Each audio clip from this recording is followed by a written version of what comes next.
They hated each other before they even knew each other's names.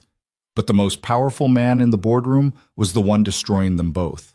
In a billion-dollar corporate empire, Adrian Cole and Lena Moore fought each other every single day, sharp, relentless, and without mercy.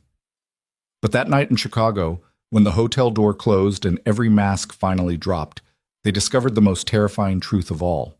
They were never each other's real enemy. The real enemy sat in the CEO's chair, and he had been watching their battle like a game he designed himself. Drop a comment with the city you're watching from. I want to see how far this story has traveled. If it hits you, hit that like button and stay until the end. You won't see the ending coming. The elevator doors opened on the 34th floor of Hartwell Tower, and Adrian Cole stepped out like he owned the building, which, technically, he was close to doing. His stock options alone were worth more than most people's entire net worth. He moved the way men move when they've spent a decade making hard decisions in expensive rooms, deliberately, without looking around, like the space had already arranged itself to accommodate him before he arrived. It was 6:47 in the morning. He was carrying a coffee he hadn't touched yet, a leather portfolio he'd been working from since 4 a.m., and the specific kind of fatigue that doesn't come from lack of sleep, but from years of operating at full capacity with no one to split the weight with. His tie was already straight. His jaw was already set. The assistant at the front desk, a young man named Derek who'd been at Hartwell for 8 months and was still terrified of the 34th floor, looked up and immediately looked back down at his screen. Adrian didn't notice, or if he did, he didn't care. He turned left toward the executive corridor, pushed open the glass door with his shoulder, and stopped dead in the hallway. Lena Moore was already there. She was standing at the window at the far end of the corridor, one hand holding a tablet, the other wrapped around a coffee cup, staring out at the Chicago skyline like she was personally annoyed at it. She was wearing a dark blazer over a white shirt, her natural hair pulled back tight, and she had the posture of someone who'd learned early that how you hold yourself in a room determines whether people take you seriously before you open your mouth. She turned when she heard his footsteps. Their eyes met. Neither of them smiled. "You're early," she said. "So are you," Adrian replied. That was it. That was the whole conversation. He walked past her to his office. She turned back to the window, and the 47 seconds they'd spent in the same hallway were already over. They'd been doing this for 3 years, walking past each other like two weather systems that both understood what would happen if they actually collided. It hadn't always been this clean. In the beginning, when Lena first arrived at Hartwell Capital as a senior analyst promoted so fast it made people's heads turn, there had been actual friction. Real arguments in meetings, the kind where voices get tight and controlled rather than loud because everyone in the room is too senior to raise their voice, but angry enough that the air gets dense. There had been a project, the Meridian acquisition, where they'd both submitted competing frameworks and the board had spent 3 weeks trying to decide which approach to go with. Lena's framework had won. Adrian had accepted the decision without a word, and from that point on, the friction between them had calcified into something colder and more permanent than open conflict. They were rivals. Everyone at Hartwell knew it. Their CEO, Richard Voss, made sure everyone knew it.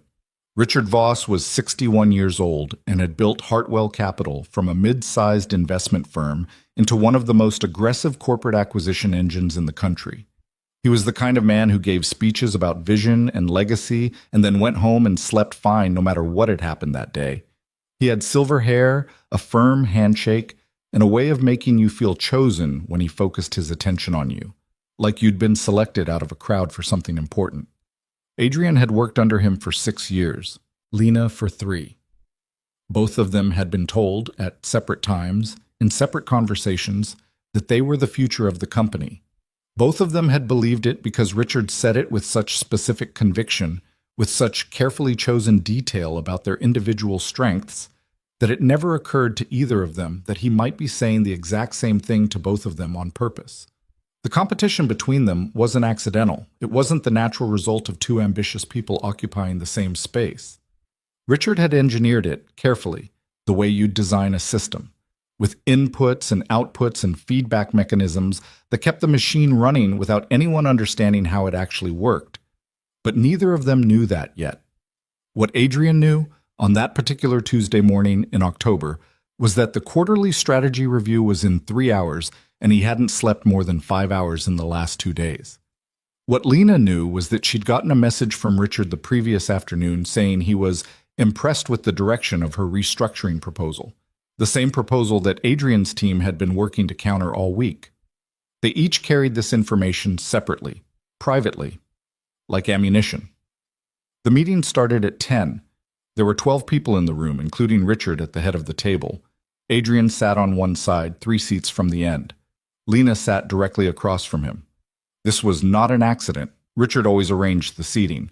The first 40 minutes were standard. Quarterly numbers, market position updates, a presentation from the analytics team that everyone half listened to while reviewing their own notes. Then Richard leaned back in his chair and said, "I want to talk about the Western portfolio restructuring. Lena, walk us through where you landed." Lena stood. She was prepared. She was always prepared. And she walked through her proposal with the kind of clarity that comes from having thought about something so many times you could present it in your sleep. She talked about risk distribution, capital reallocation, the specific vulnerabilities in 3 of the portfolio companies that her analysis had identified. She used no filler words. She paused in the right places. When she finished, she sat down without looking at Adrian. Richard nodded slowly. "Adrian, your team had a different read on this." "We did," Adrian said. He didn't stand. He pulled up the document on his tablet and talked through it directly, less formal than Lena's presentation, but more dense, more data, less architecture, the kind of analysis that assumed the people in the room could handle complexity without it being simplified for them. His counterpoint was specific. Lena's proposal optimized for short-term risk reduction at the cost of positioning Hartwell for the acquisition opportunity they'd been tracking in the Pacific Northwest market. "You'd be trading a long-term strategic position for a cleaner balance sheet," Adrian said. "That works if the priority is quarterly optics. It doesn't work if the priority is where we want to be in 36 months. Lena's jaw tightened slightly. Not enough for most people to catch. Adrian caught it. "The Pacific Northwest play isn't confirmed," she said. "You're asking the company to hold a vulnerable position based on a deal that may not materialize. I'm asking the company not to close a door it can't reopen. And I'm asking the company not to bleed out while waiting for a door that might not exist." The room had gone still the way rooms go still, when the conversation stops being about strategy and starts being about something else, something with edges. Richard was watching both of them. His expression was attentive, interested, and entirely composed. He looked like a man watching a very good tennis match. "Both perspectives have merit," he said after a moment. "Let's table the final decision until after Chicago. I want both of you thinking about this at the retreat." The retreat. Adrian had been trying not to think about the retreat. 3 days in Chicago, a luxury conference property on the lakefront, 30 senior leaders from across Hartwell's divisions in the same building for 72 hours of strategy sessions, team dinners, and the kind of forced proximity that always produced either unexpected alliances or irreparable damage. He had been to 4 of these. He knew how they worked. What he didn't know, what neither of them knew, was that Richard had already decided to use this one differently. Adrian's daughter was 7 years old, and her name was Maya, and she was the only thing in his life that existed completely outside the machinery of Hartwell Capital. She was staying with his sister Claire while he was in Chicago, and on the night before he flew out, he sat on the edge of her bed after she'd fallen asleep and did something he almost never allowed himself to do in his own space, in his own time. He just stayed still. He looked at her the way you look at the one thing you've managed not to ruin. Maya's mother had left when Maya was 18 months old. Not dramatically, no fight, no breaking point. She'd just looked at Adrian one morning over breakfast and said, very quietly, that she didn't think she could be happy in a life that was built entirely around someone else's ambition, and he hadn't been able to argue with her because she wasn't wrong. He'd done everything right after that. He'd restructured his schedule, hired the right help, been at every school event and every doctor's appointment, and every Saturday morning when Maya wanted pancakes and shapes. He'd done it correctly. He'd made it work. But there was a specific silence in the apartment at 11 p.m. after Maya was asleep that he'd never figured out how to fill. He'd stopped trying to fill it about 2 years ago. It was just the silence. You lived in it. He kissed her forehead without waking her, picked up the portfolio he'd left on her nightstand, and went to finish the presentation he'd be giving in Chicago. Lena drove herself to the airport. This was a thing she did on purpose. She'd had a company car and a driver available to her for 2 years, and she still drove herself most places, not out of stubbornness exactly, but because she'd spent the first 26 years of her life getting herself where she needed to go, and the habit of self-reliance had become structural. It was part of how she was built. She'd grown up in Milwaukee, the second of 4 kids, in a house where money was a subject that appeared in conversations mostly as an absence. What they didn't have, what they couldn't do, what would have to wait. Her mother worked 2 jobs for most of Lena's childhood. Her father had been present but inconsistent, the kind of man who was good in bursts and then disappeared into himself for weeks at a time. Lena had decided at 14 that she was going to be the thing that changed the trajectory for her family, and she'd pursued that decision with a ferocity that had gotten her a full scholarship to Northwestern, a master's degree from the University of Chicago, and a career that had moved faster than almost anyone expected. Almost. There was always someone, somewhere, who found a way to be surprised that she'd gotten as far as she had, as fast as she had, and who expressed that surprise in ways that were never quite direct enough to call out, but always specific enough to feel. She'd learned to use the skepticism as fuel. It had taken years to learn not to let it in anywhere it could actually hurt her. She wasn't sure she'd fully succeeded. On the highway, with the radio off and the skyline of Chicago appearing in the distance as she crossed into Illinois, she thought about the meeting, about Adrian's counterpoint, about the way he'd said trading a long-term strategic position with that particular flatness in his voice, the tone that managed to imply she was being short-sighted without technically saying so. She thought about whether he was right. This was something she did that she never admitted to anyone. She actually sat with the possibility that Adrian Cole's analysis was sometimes correct.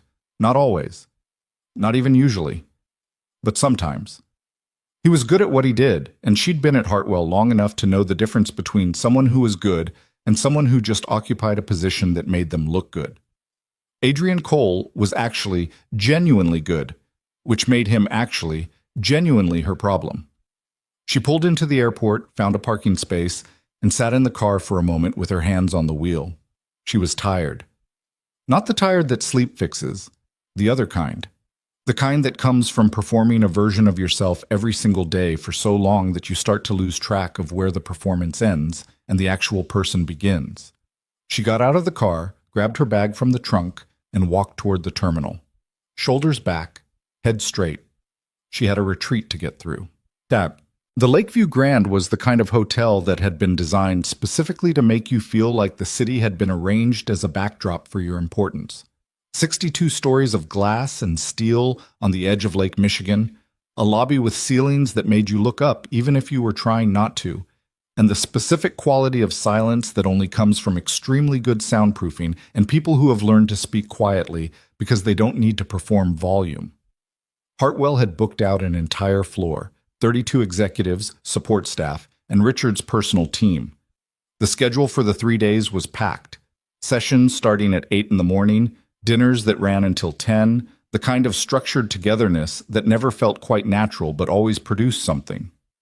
Adrian arrived first, checked in, went to his room, unpacked with the systematic efficiency of someone who traveled enough to have a system, and was in the first session 7 minutes before it started. Lena arrived 40 minutes later, having gotten stuck in traffic on the way from O'Hare. She walked into the opening session 5 minutes after it had begun and took the only available seat, which was next to Marcus Webb, Hartwell's head of operations, and directly across the long conference table from Adrian Cole. He looked up when she sat down. She looked back. Then they both looked at Richard, who was standing at the front of the room explaining the structure of the retreat, and neither of them looked at the other again for the next 2 hours. That first day was manageable. The sessions were substantive: market analysis, leadership frameworks, a workshop on strategic communication that was better than Adrian expected. He participated cleanly, said what he had to say, and kept his contributions specific enough to be useful without being performative. He noticed Lena doing exactly the same thing. They were both playing the same game, and they both knew it, and the knowing made the room feel like something with a low electrical current running through it. The evening dinner was harder. Richard had arranged small tables of 6 rather than one long executive table, and by some combination of planning and apparent coincidence, Adrian and Lena ended up at the same table. Along with 4 other people, Marcus Webb, the head of Hartwell's International Division, and 2 senior directors whose names Adrian always had to think about for a second before they surfaced. The conversation was the conversation. Markets, trends, the quarterly picture, a brief detour into the Pacific Northwest situation that Adrian navigated carefully because he could feel Lena across the table registering every word he said. The wine was excellent. The food was excellent. Everything was excellent in the way that things are excellent when someone has spent significant money ensuring that no element of the experience would require complaint. Around 9:30, when the table had emptied down to just Adrian and Lena, everyone else having drifted to the bar or back to their rooms, one of those silences happened. The kind that isn't filled by either person because neither of them knows quite how to fill it without crossing into territory they've been carefully avoiding for 3 years. Lena spoke first. "Your point about the 36-month position," she said. "Walk me through the Pacific Northwest numbers again." Adrian looked at her. "Now?"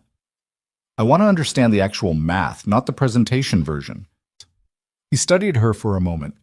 There was something different in her tone, not hostile, not angled, just direct in a way that was somehow more unsettling than the usual sharpness. "The acquisition target is a mid-sized infrastructure company, Cascadia Group," he said. "They've been undervalued for about 18 months because of a management transition that looked messy from the outside. The new leadership team is solid. Their fundamentals are better than their stock price suggests. If we restructure the Western portfolio the way you're proposing, we're pulling capital from exactly the positions that give us flexibility to move quickly when Cascadia comes to market. And you're confident Cascadia comes to market. I'm confident they're within 12 months of a decision." "Based on what?" "Conversations." Lena was quiet for a moment. "Richard told me the Pacific Northwest deal was still speculative," she said. Something shifted in Adrian's face, almost imperceptibly, but it was there. "When did he tell you that?" "Last week, after I submitted the restructuring proposal. He said you'd flagged the acquisition opportunity, but that the intelligence was thin. He told me the board was leaning toward your proposal because the risk profile was more conservative," Adrian said. His voice was even, but careful now. He framed it as the board's preference, not his. They were both quiet. This was not the first time something like this had happened, where they'd each received information from Richard that painted a slightly different picture of where things stood. Both of them had filed it away separately, attributed it to the normal distortions of information in a large organization, the fact that different people got different views of the same elephant. But sitting across from each other at 9:30 at night with the dining room mostly empty and the lake dark through the windows, the separate puzzle pieces were for the first time sitting in the same space. "He told you the board preferred my proposal," Lena said slowly. "Yes. And he told me your intelligence was thin." "Yes." A pause. "He's playing us," Lena said. Not a question. Adrian didn't answer immediately. He was a man who moved carefully with conclusions, who preferred to verify before he committed to a position. But something in his chest had gone tight, and the tightness had a quality he recognized. It was the feeling of understanding something you'd been not seeing for a long time. "I don't know," he said, which was honest and which meant possibly. Lena picked up her wine glass, looked at it, set it down without drinking. "I'm going to go to my room," she said, "but I want to continue this." "Tonight?" "Tomorrow. Or whenever." She stood, straightened her jacket. "I need to think." She walked out of the dining room without looking back. Adrian sat with his untouched wine and the specific discomfort of a man who has just seen the edge of something large and isn't sure yet whether he wants to know how large it is. He didn't sleep well. His room was on the 41st floor with a view of the lake, and he lay in the dark and looked at the ceiling and thought about all of it. The Meridian Project, the Western portfolio, the dozen meetings over the past 3 years where Richard had positioned him against Lena in ways that had always felt like natural competitive friction, but now, placed in a different light, had a different shape. He thought about the times Richard had called him into his office after a conflict with Lena and said things like, "This is exactly the dynamic that keeps Hartwell sharp, and the tension between you two produces better outcomes than either of you would reach independently." At the time, it had sounded like management philosophy. It had sounded like Richard understanding that competition drives performance. Now it sounded like something else. Like a man who had found a mechanism that served him and was content to let it run. At 2 in the morning, Adrian got up, made coffee with the room's machine, and sat at the desk by the window with his laptop.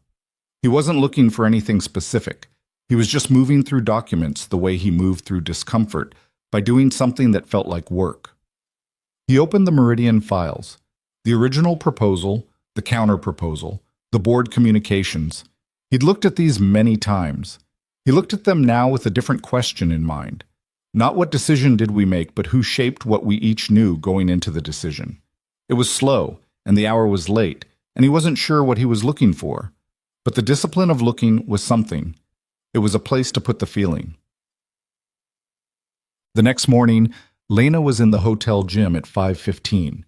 She ran on the treadmill for 40 minutes and did not think about Adrian Cole or Richard Voss or the Western portfolio.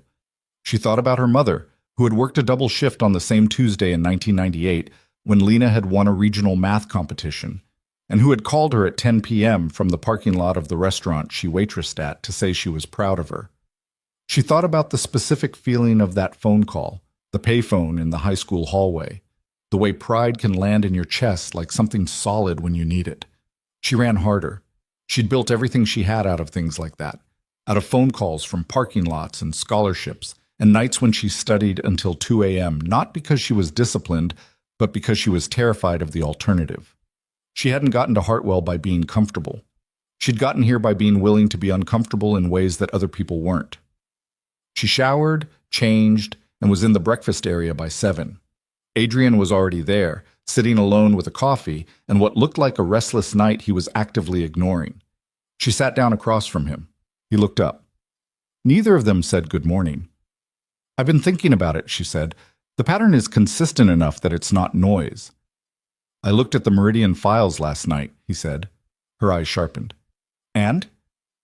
"Richard sent both of us different versions of the board's feedback on the initial proposals, not different interpretations, different documents, different information." Lena was still for a moment. Then, "He manufactured the conflict." "He managed it," Adrian said. "There's a distinction. The conflict between us might have existed anyway, but he didn't just allow it, he maintained it, by making sure we each had a reason to see the other as a threat." Yes, the breakfast area was starting to fill up with other Hartwell executives, the early risers who appeared in hotels like this with the slightly aggressive energy of people who are going to be productive before they've had to talk to anyone. Adrian and Lena lowered their voices without discussing doing so. "If we're right," Lena said, "then we've both been making decisions for 3 years based on information that was filtered through him." "Yes. Which means neither of us actually knows what the other one has been trying to do." "Correct." She leaned back slightly, looked at him, not the way she usually looked at him in meetings, where there was always a frame around the looking, a professional distance that kept the assessment clean. She looked at him like she was seeing him for the first time without the frame. He didn't look the way she'd thought of him.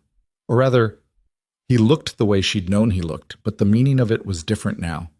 The controlled exhaustion in his face, the discipline in how he held himself, all of it that she'd read as arrogance or indifference, she could see now that it was the posture of someone managing an enormous amount with no one to hand any of it to. She recognized it. She lived in a version of it herself. "I have a proposal," she said. He waited. "Tonight. Whoever's room. We talk. Actually talk, not strategy talk. I want to understand what you've actually been trying to do at this company.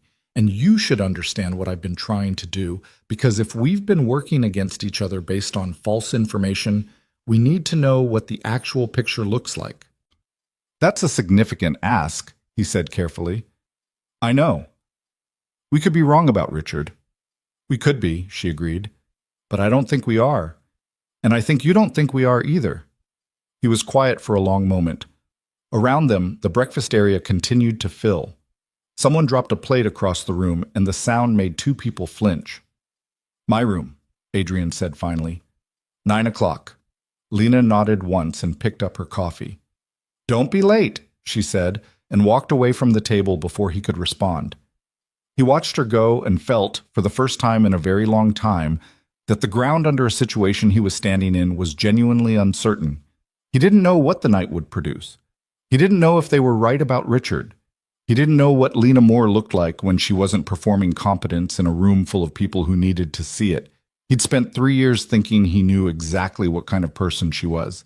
He was beginning to suspect he'd been given a picture of her that someone else had painted. The day's sessions were some of the most surreal hours of Adrian's professional life. He sat through a 4-hour strategy workshop, contributed where he needed to, stayed sharp on the surface while something else entirely ran underneath it. Twice he caught Lena's eyes across the room.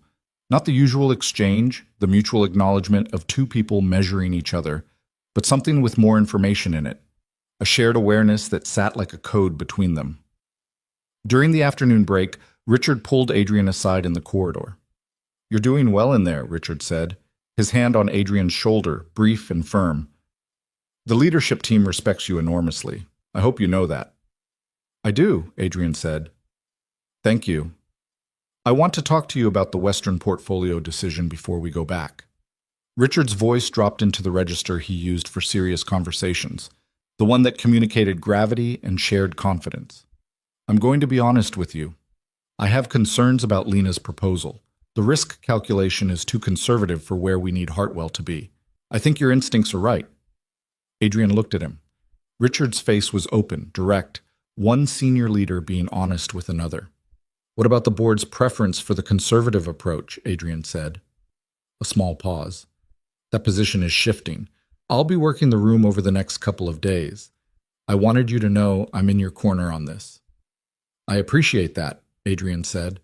He kept his voice even and his expression neutral, and he stood in the corridor for a moment after Richard walked away and thought, yesterday he told Lena the board was leaning toward her proposal. Today he's telling me he's working against it. The ground was not uncertain. The ground was rigged.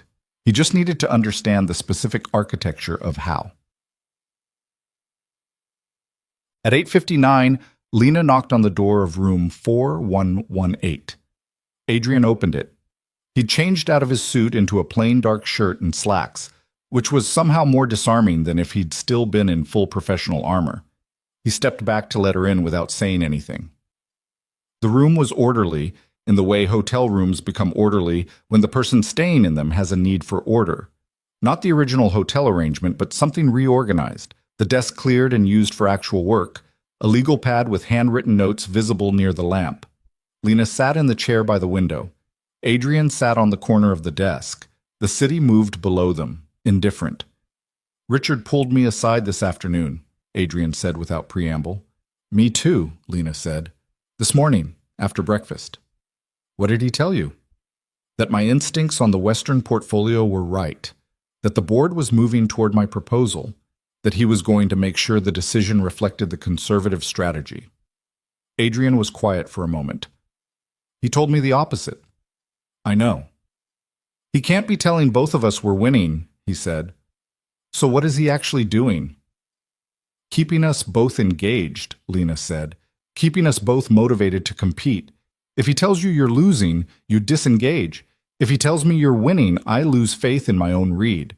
So he tells both of us we're on the right track, and we keep fighting for a decision he's probably already made, or one he's already using as a management tool without ever intending to actually resolve it." They looked at each other. "How long do you think this has been going on?" Adrian asked. Lena exhaled through her nose. "I've been at Hartwell 3 years. I think it started before I arrived. I think he brought me in specifically to create this dynamic. Someone with my profile, coming up through the industry the way I did. He knew I'd worked twice as hard to prove I belonged.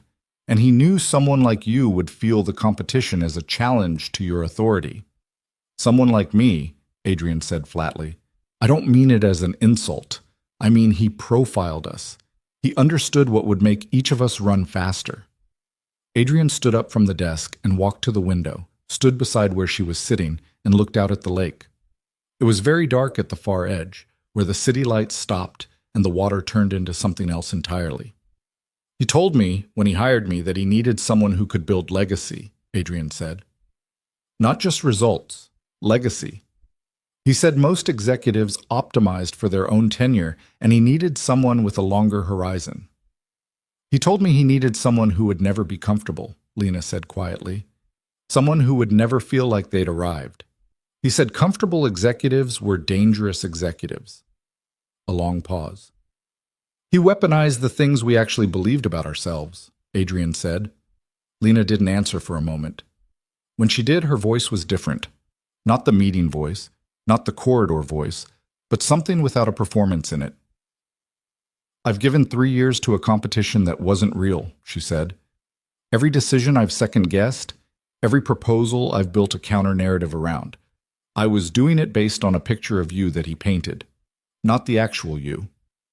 And what is the actual me? She looked at him. He was still standing at the window, looking out, and there was something in his profile that was unguarded in a way she'd never seen in a boardroom. I don't know yet, she said honestly. That's why I'm here. He turned to look at her then, and she held the looking without the usual professional distance, without the frame, and what passed between them in that moment wasn't a decision or an alliance or anything that could be summarized in a meeting debrief. It was just two people being seen, briefly and without armor, which is one of the more dangerous things that can happen between two people who have been in opposition. Okay, he said. Okay, what? Okay. Let's figure out who we actually are. He pulled the desk chair over and sat down across from her, and they talked, actually talked, without roles or rivalry or any of the elaborate choreography they'd been performing for 3 years. They talked about what they'd actually been trying to build at Hartwell, what they believed about the company, where they thought it was going wrong, and where they thought it could be something genuinely worth the years they'd put into it. They talked about themselves too, eventually, in the halting and imprecise way that people talk about themselves when they're not used to doing it in rooms where someone else is listening. Adrian talked about Maya, not as a detail, not as the humanizing personal life anecdote that executives use to seem relatable in profiles, but as the actual weight of it, the specific shape of raising a kid alone when you're also trying to be the kind of professional he was trying to be, and how the two things pulled at each other constantly in ways he'd never found a language for. Lena talked about Milwaukee and her mother, and the particular flavor of being the person in your family who was supposed to fix everything, and how that kind of origin either makes you or breaks you, and sometimes does a version of both at the same time. They didn't solve anything that night. They didn't make a plan or agree on a strategy or shake hands on an alliance. It was too new and too raw and too much of a disruption to 3 years of established understanding for any of that to happen cleanly. But when Lena stood to leave near midnight and Adrian walked her to the door, they were standing in a different relationship than the one they'd walked into the room with. Not friends, not partners, not anything that had a clean name yet, but not enemies either. Richard's going to keep this up through tomorrow, Lena said at the door. He'll pull us both aside again. He'll calibrate the information again. He'll make sure we're still running. I know, Adrian said. So we play along, she said. For now. For now, he agreed. She looked at him one more moment. Don't tell me what you're thinking right now, she said. I can see it. Whatever it is, you can tell me when you're sure. Then she was gone, the door closing softly behind her, and Adrian stood in the quiet of room 4118 with the lake dark below and the legal pad on the desk, and the beginning of something that didn't have a shape yet, but had, unmistakably, begun. He thought about Maya, asleep in her bed back in Chicago, unaware that her father had just spent a night discovering that the ground he'd been standing on for 3 years was not the ground he'd thought it was. He thought about the legal pad, about the Meridian files, about the Western portfolio, about Richard Voss at the head of a conference table, watching two people fight a war he'd designed, with the easy expression of a man who had always known how it would end. He picked up the legal pad and started writing. Not a plan? Not yet. Just notes. The beginning of a record. The first marks of something that, if it was going to become what he now thought it might need to become, would require documentation, patience, and the particular kind of courage that isn't dramatic but is deeply costly. The kind of courage that looks, from the outside, exactly like going to work. Adrian didn't sleep after Lena left. He He sat at the desk until 3 in the morning with the legal pad and his laptop and the Meridian files he'd pulled up again, and he worked the way he worked when a problem had gotten personal, not with the clean efficiency of a business analysis, but with the kind of grinding, repetitive attention that meant he was bothered enough to keep going past the point where it was comfortable. What he was looking for was pattern, not proof, not yet. Just the shape of something that would tell him whether what he and Lena had said to each other that night was an insight or just two tired, cynical people in a hotel room finding a narrative that made sense of things that were actually just complicated. He went through the communication trails on the Meridian project, the board feedback documents that Richard had distributed to each of them. He went through them side by side, which was something he'd never done before because there had never been a reason to. Why would he compare his version of a document to someone else's version of the same document if the assumption was they'd received the same one? The differences were subtle. That was the first thing that registered. How careful they were. Not obvious deletions or insertions, not the kind of editing that screamed tampering. The differences were framing differences, emphasis, context, the ordering of information. In the version Adrian had received, the board's primary concern about Lena's Meridian framework was its risk exposure. In the version Lena had described receiving, the board's primary concern was Adrian's timeline assumptions. Same board, same meeting, two different primary concerns. The conclusion each of them would naturally draw from their respective documents was a different understanding of where they stood, what needed to be defended, what the weakness in the other's position actually was. It was elegant, was the thing. As a piece of information management, it was genuinely elegant. You didn't lie outright. You just made sure that what each person knew was enough to keep them sharp and not quite enough to see the full picture. Adrian sat back in his chair and looked at the ceiling and felt something that wasn't quite anger yet. It was more like the specific sensation of recognizing a mechanism that had been operating on you quietly for years. The feeling of having been a component in something without knowing you were a component. He thought about Richard, about all the one-on-one conversations, all the moments of what felt like genuine candor and shared confidence. Richard had a talent for making you feel like you were the real version of the conversation, like everyone else got the edited version and you got the honest one. Adrian had valued that. He'd taken those conversations as evidence of a particular kind of trust. The talent, it turned out, was the instrument of the thing. He closed the laptop at 3:15 and lay on top of the bed without changing, staring at the ceiling, and did the accounting that no one likes to do. How many decisions had he made in the last 3 years that were shaped by information that had been shaped for him? How many positions had he taken in rooms full of people because he understood Lena's proposal to be something slightly different from what it actually was? How many times had he walked into a conflict that felt organic, felt like the natural friction of two competing strong-willed people, when it had been, at some level, set up? He didn't get an answer. You don't get a clean answer to that kind of question. You get the discomfort, and then you either sit with it or you don't. He sat with it until he fell asleep, sometime after 4. The alarm went off at 6:30. He silenced it, stood up, looked at himself in the bathroom mirror for a moment without expression, and went to make coffee. He had 2 more days in Chicago. He had a role to play, a performance of rivalry that needed to be convincing enough to hold for 48 more hours, while he and Lena figured out what came next. He was good at controlled performance. He'd been doing it for years, just without knowing that's what it was. He straightened his tie and went to breakfast. Lena was already there, sitting with Marcus Webb and 2 other executives, laughing at something Marcus had said. Not performing the laugh, actually laughing, the real version of it that reached her eyes. Adrian registered this as new information. He'd never seen her laugh like that in a work context. He'd seen the polished social version, the one that functions as punctuation in professional settings. This was something else. He got his coffee, found a seat at the adjacent table, and opened his phone like he was reading something. Across the room, Richard Voss came in, surveyed the breakfast area with the easy authority of a man in his element, and headed directly toward Lena's table. Adrian watched from his periphery as Richard bent slightly to say something to her, hand briefly on her shoulder, and saw Lena's posture adjust almost imperceptibly. The kind of micro-correction that happens when you're suddenly aware of being observed by someone who matters. She laughed at whatever Richard said. Adrian watched her do it and thought, she knows now. She's doing the same thing I'm doing. She's performing normalcy. They were already aligned without having coordinated it. It shouldn't have produced the feeling it produced, but there was something about the recognition, about seeing someone else navigate the same difficulty with the same quiet competence, that felt, unexpectedly, like not being alone in a room you'd thought you were in by yourself. He looked back at his phone. The second day of the retreat was structured around something Hartwell called leadership dyads, pairs of executives facilitating small group discussions on strategic challenges. The pairings were announced at the morning session, distributed on printed cards. Adrian got his card, flipped it over, and looked at the name of his dyad partner, Lena Moore. He didn't react.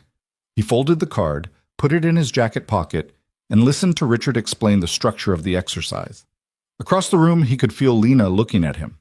He didn't look back.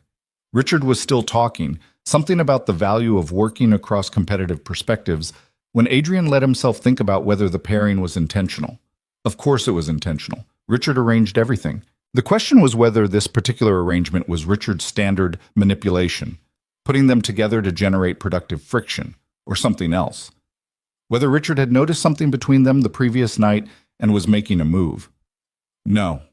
He was being paranoid. Richard hadn't been at dinner. Richard hadn't been watching the hallway at midnight. The pairing was the standard thing, Richard's long-running game designed to produce exactly the kind of performance that was most useful to him. Adrian and Lena co-facilitated their group for 2.5 hours. It was 12 other executives, a room with a whiteboard and too many chairs, and a topic about cross-divisional resource allocation that was substantive enough to require real thought. They'd never worked together before, not actually together, side by side, facing the same direction. Everything had always been across a table, across a room, across a position. This was different. Lena opened the session. She framed the challenge clearly, asked the group a question that was specific enough to be answerable, but open enough to generate disagreement, and then stepped back, not retreating, just making space. It was a facilitation move that required confidence, the willingness to let a silence sit rather than filling it. Adrian watched her do it and noted, with the particular clarity of someone who was now paying a different kind of attention, that she was good. Not in the way he'd always known she was good, which he'd registered as a competitive fact. She was good in a specific textured way. She knew when to push and when to let the room do the work.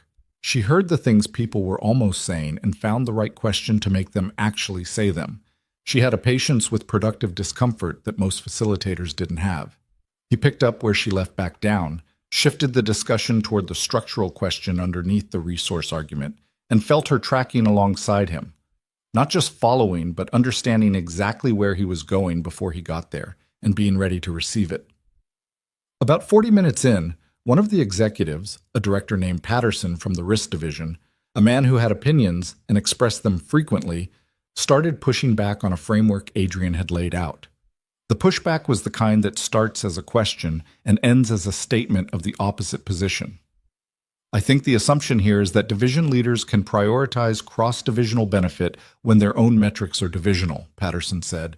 You're asking people to act against their incentive structure. I'm asking people to see the incentive structure clearly, Adrian said. If the divisional metrics are misaligned with company performance, that's the actual problem. Right, but the point, Lena said, cutting in with a tone that was direct without being sharp, isn't whether people will naturally do it. It's whether we build the conditions where they can. The incentive structure is a design problem, not a character problem. She looked at Patterson. Does that land differently? Patterson considered it. That lands differently, he admitted. Adrian looked at her briefly, and she looked at him briefly, and it was the fastest, most private exchange in the room, lasting maybe half a second, containing something that wasn't quite acknowledgement and wasn't quite gratitude, but was somewhere in that territory. They ran the session to completion. The group left satisfied, the way groups leave when a session has actually done something. When the last person filed out, Adrian started collecting the printed materials from the table, and Lena started erasing the whiteboard, and for a moment they were just two people cleaning up a room. You redirected Patterson well, Adrian said. You'd already made the point, Lena said without turning from the whiteboard. He just needed to hear it from a different angle. That's generous. It's accurate. She finished the whiteboard and turned around. They were alone in the room. The door was open to the corridor, but no one was visible outside. He's going to use this, Lena said quietly. Not the session. She meant Richard. He saw us paired, and he's going to mine whatever he can from watching us work together. He'll see what he expects to see, Adrian said. Two people competing even in collaboration. Are we? He looked at her. No. Okay, she said. Good. She picked up her folder and walked out, and Adrian stood in the empty room for a moment and thought about the word good and how she'd said it. Without decoration, without any of the professional distance she usually maintained, and felt the specific unsteadiness of being in a situation where the rules had changed faster than the habits had. The afternoon session ran long. By the time the day's formal programming ended, it was past 7, and the dinner that followed was the large group format, all 30 executives at long tables in the hotel's private dining room, which was beautiful and loud and exactly the kind of setting where it was easy to manage who you talked to and easy to avoid who you needed to avoid.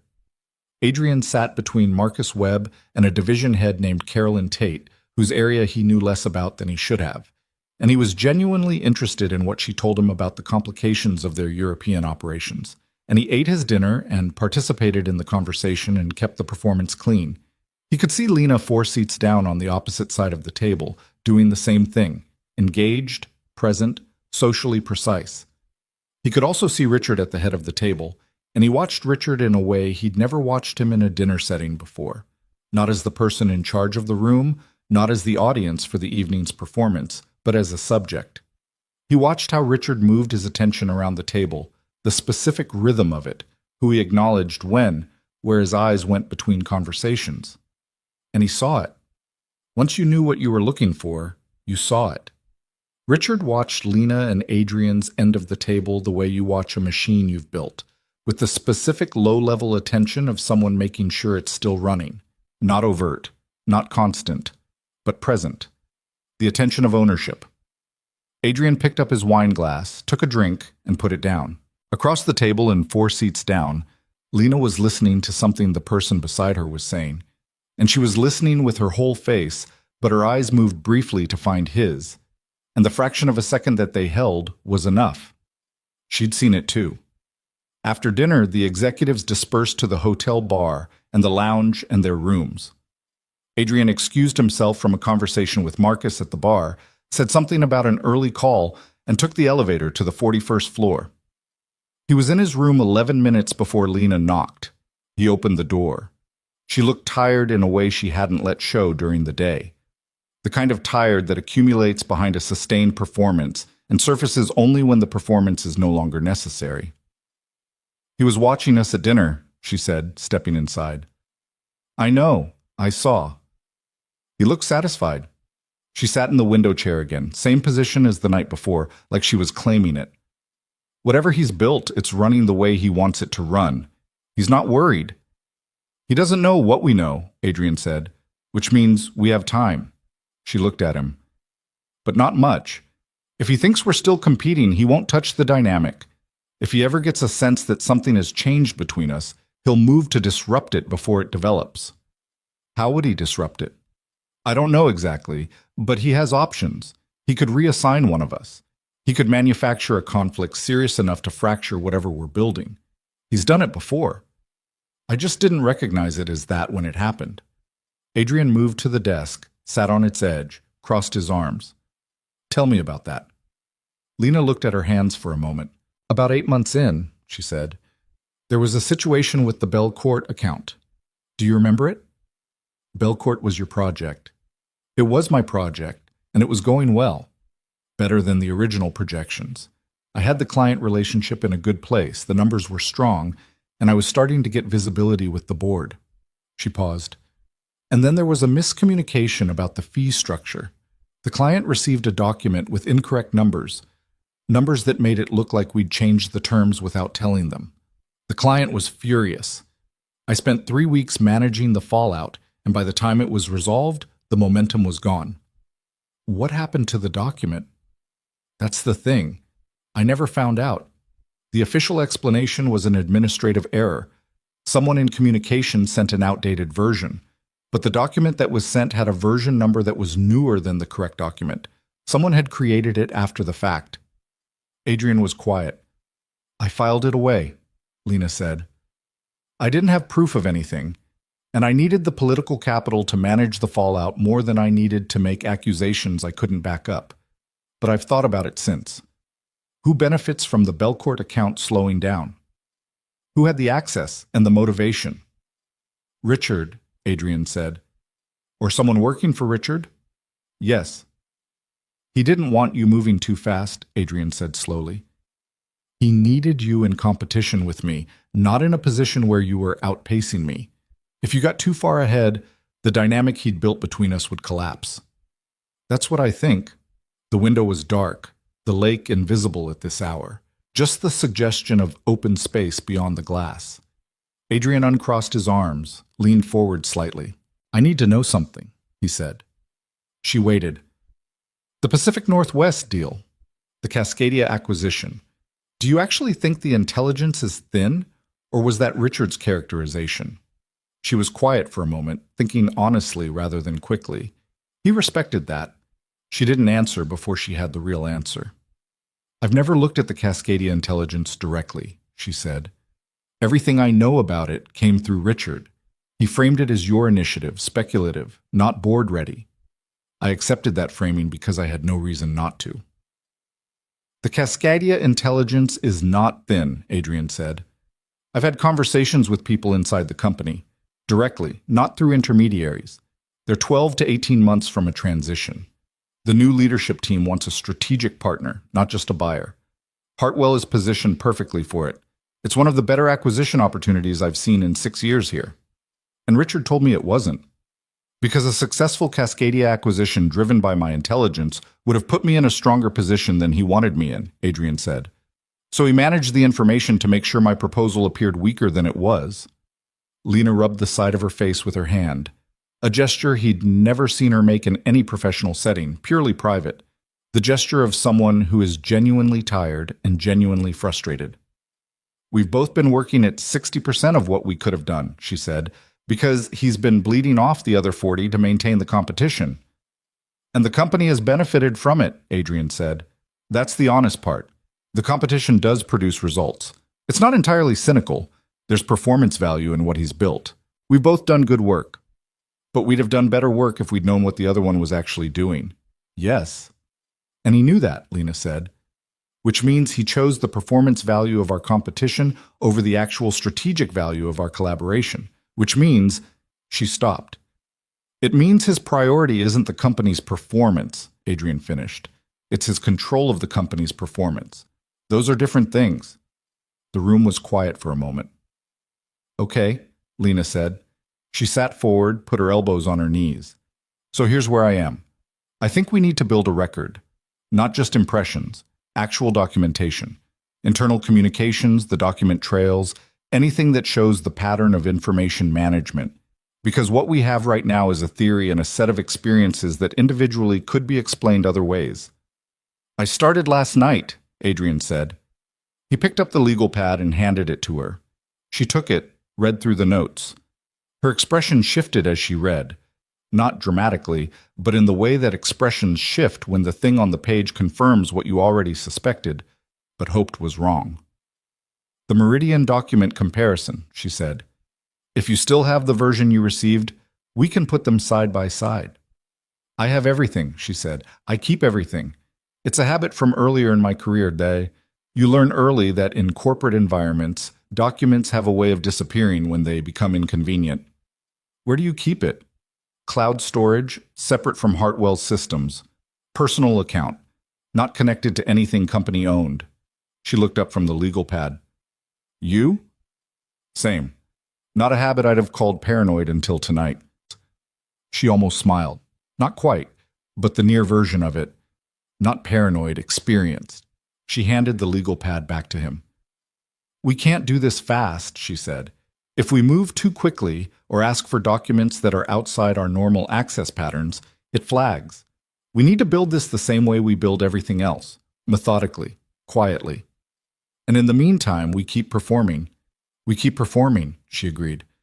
Richard needs to believe that Chicago produced the same thing every previous retreat produced. Two people who are sharper rivals coming out than going in. Can you do that? Adrian asked.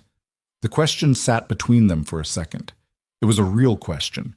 Not a professional question about capability, but something more personal. Could she walk back into the dynamic she now understood as manufactured and perform it convincingly enough to fool the man who'd built it? I've been performing one version or another of something my whole life, Lena said. Her voice was even, but the words had weight behind them. This is just a different character.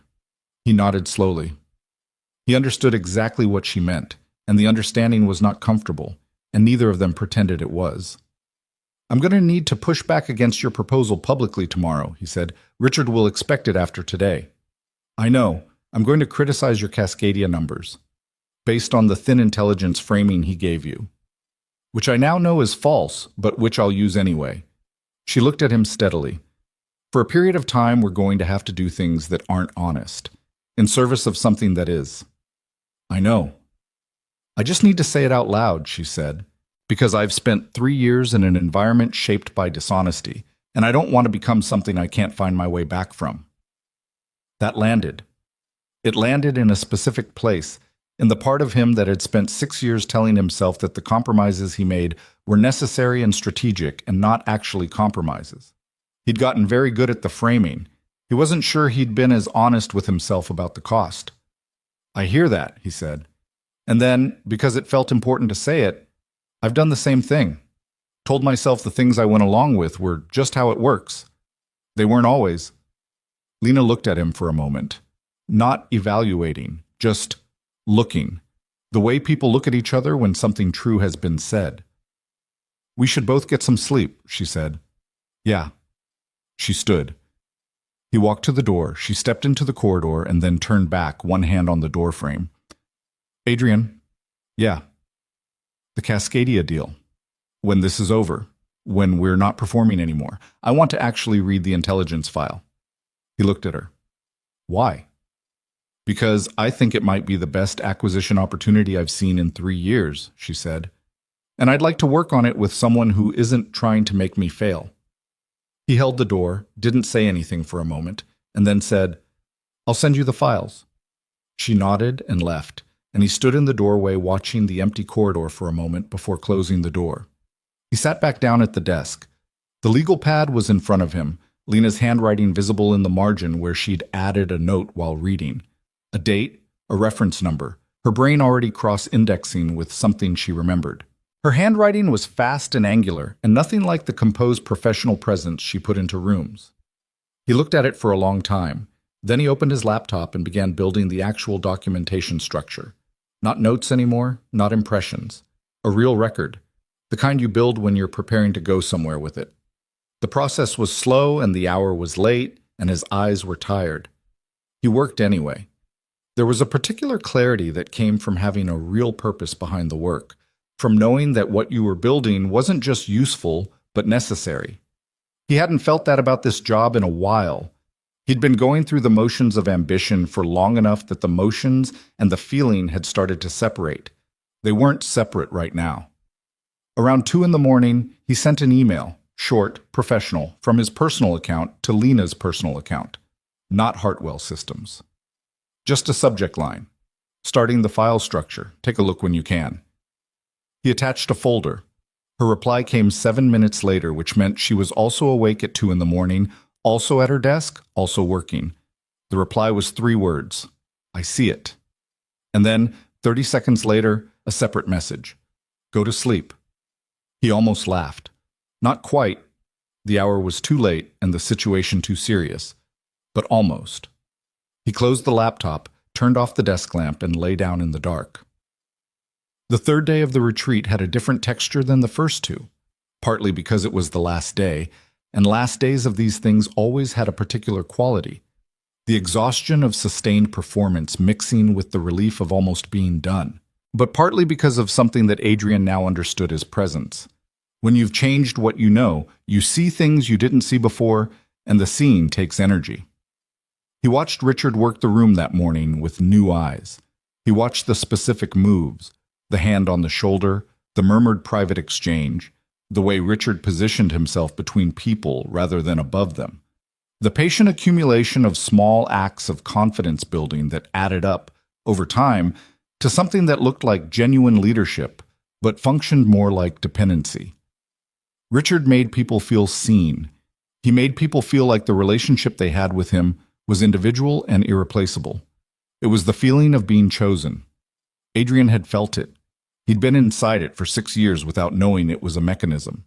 The morning session was a strategy presentation from the analytics team, followed by a cross-divisional priorities discussion that Adrian participated in with one part of his mind while the rest of it was doing quiet triage, identifying which documents from his archive were most relevant, thinking through the access patterns he'd need to vary to avoid flagging, considering who else inside Hartwell might know more than they were saying and might, under the right circumstances, be willing to say it.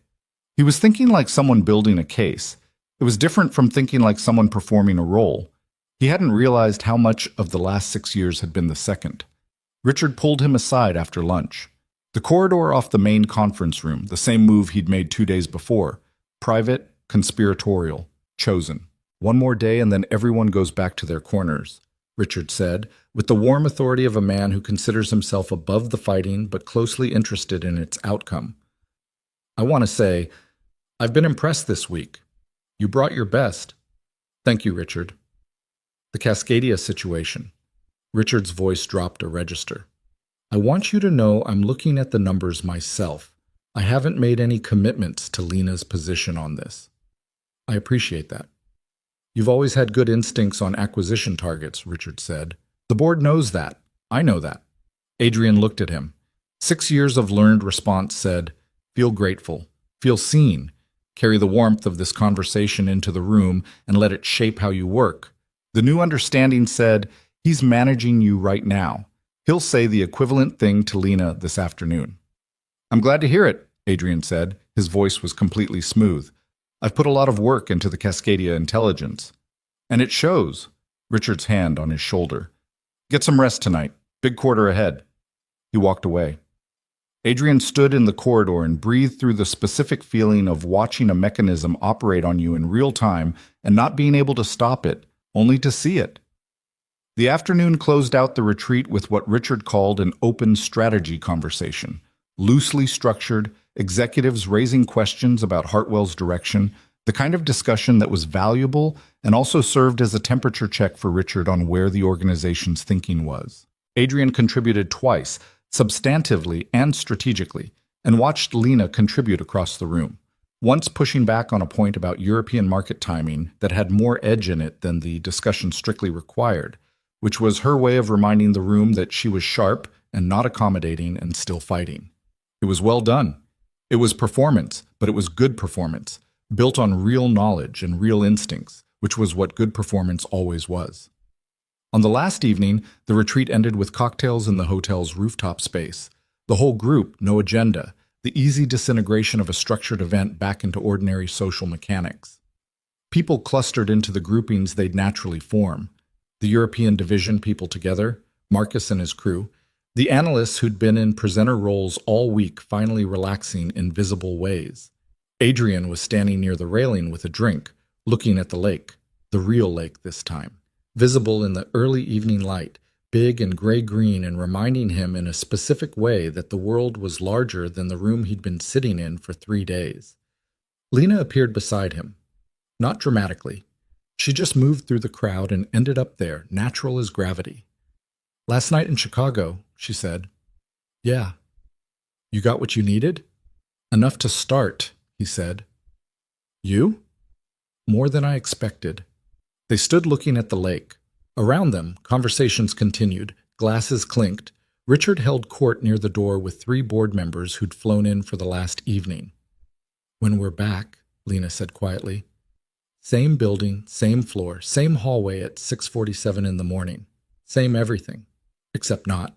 Except not, he agreed. She turned to look at him, and he turned to look at her, and they were standing in a crowd of people who thought they knew exactly what was between them, who had 3 years of evidence for a clean, readable dynamic that explained everything, And those people were wrong, and Adrian and Lena both knew they were wrong, and neither of them said anything more because there wasn't anything more to say out there. "Don't be obvious," she said. "Have I ever been obvious?" "No," she admitted, and then, "Neither have I." She moved back into the crowd. Adrian turned back to the lake and stayed there for a few minutes alone, drink in hand, thinking about everything that the water couldn't know and didn't need to. He flew back to Chicago early the next morning. He took a cab from O'Hare rather than calling the company car. He let himself into the apartment, dropped his bag in the hallway, and found Maya at the kitchen table with Claire, eating cereal and explaining something to her aunt with great urgency about a dream she'd had involving a talking horse. Maya looked up when he came in. "Daddy?" He sat down next to her at the table, still in his coat, and she climbed into his lap with the particular physical confidence of a child who is completely certain of her welcome. He held her and listened to the rest of the horse story and answered Claire's polite question about the retreat with something that was accurate and told her nothing. After Claire left, when Maya was in front of the television with her Saturday morning cartoons, Adrian sat at the kitchen table with his coffee and looked at the ordinary surfaces of his apartment. The counters, the chairs, the refrigerator door with Maya's drawings held up by magnets, and felt the weight of what he'd set in motion. He wasn't afraid of it. That was the thing he noticed. He'd expected fear, the reasonable response to having decided to go after the CEO of the company you'd worked at for 6 years, the man who controlled a significant portion of your professional future. But what he felt wasn't fear. It was something closer to relief. The specific relief of having decided, after a long time of not deciding, to be honest about what he was seeing. He picked up his phone and sent a text to his personal email, flagging the folder he'd shared with Lena. Then he put the phone down, went and sat on the couch next to his daughter, and watched 20 minutes of cartoons without thinking about any of it. The cartoons were about a small dog who kept making mistakes and getting back up. Maya found this enormously entertaining. Adrian found it unexpectedly not wrong. The first 2 weeks back from Chicago were the most difficult kind of difficult, the kind that doesn't look like anything from the outside. Adrian went back to his office on the 34th floor and did his job. He attended meetings, reviewed documents, responded to emails with the same precise economy of language he always used, and pushed back on Lena's Western portfolio proposal in a Tuesday strategy session with enough specific technical criticism that 3 people in the room nodded, and Richard, at the head of the table, looked exactly the degree of satisfied that he always looked when the dynamic between them was running properly. Lena pushed back on his Cascadia numbers with the thin intelligence framing Richard had given her, and Adrian rebutted it, and the meeting ended without resolution, which was also what Richard preferred. Unresolved competition was more useful to him than settled questions. After the meeting, in the elevator going down, Marcus Webb stood next to Adrian and said, "You two are going to give the rest of us ulcers." Adrian said, "Good." Marcus laughed. The doors opened. They went their separate ways. That night, at 11:40, Adrian sent a message to his personal email account and blind copied Lena's personal address. Their agreed-upon system, 1 layer removed, nothing that ran through Hartwell servers. The message contained a single attached document, a comparison analysis of the Meridian board feedback files, side by side, with the specific language differences annotated and time-stamped against the distribution records he'd pulled from the archive. Lena replied at 12:15. 3 words. "This is enough." He sat with that for a moment, understanding exactly what she meant. Not enough to go to the board. Not yet. Not close. But enough to know they weren't wrong. Enough to confirm that what they'd said to each other in a hotel room in Chicago at midnight wasn't 2 tired people constructing a narrative out of their own frustrations. The document was real. The differences were real. The pattern was real. He typed back, "Beginning of the record. We keep going." She replied, "We keep going." He closed the laptop and went to bed and slept better than he had in weeks. The work of building the record was slow by design.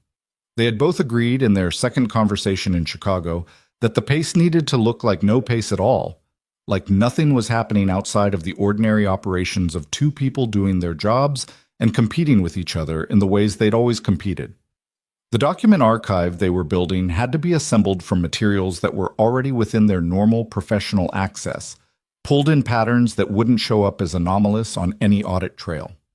Lena was meticulous about this in a way that told Adrian something about how she'd learned to operate in environments where the ground wasn't reliable. She kept a separate log of every document she accessed, and the business justification for accessing it, not because she was required to, but because she'd learned that when you're doing something that might eventually be questioned, you want to have already documented the reason before the question comes. It was the habit of someone who'd spent a career aware that the same action gets read differently, depending on who's doing it, and who'd built her own paper trail as a form of protection. Adrian hadn't been that systematic. He'd been more cavalier. The particular carelessness that comes from years of having the benefit of the doubt as a structural feature of your environment. He corrected it. He started keeping his own log. It was a small shift and an uncomfortable one, the kind of adjustment that makes you aware of something you'd rather not be aware of.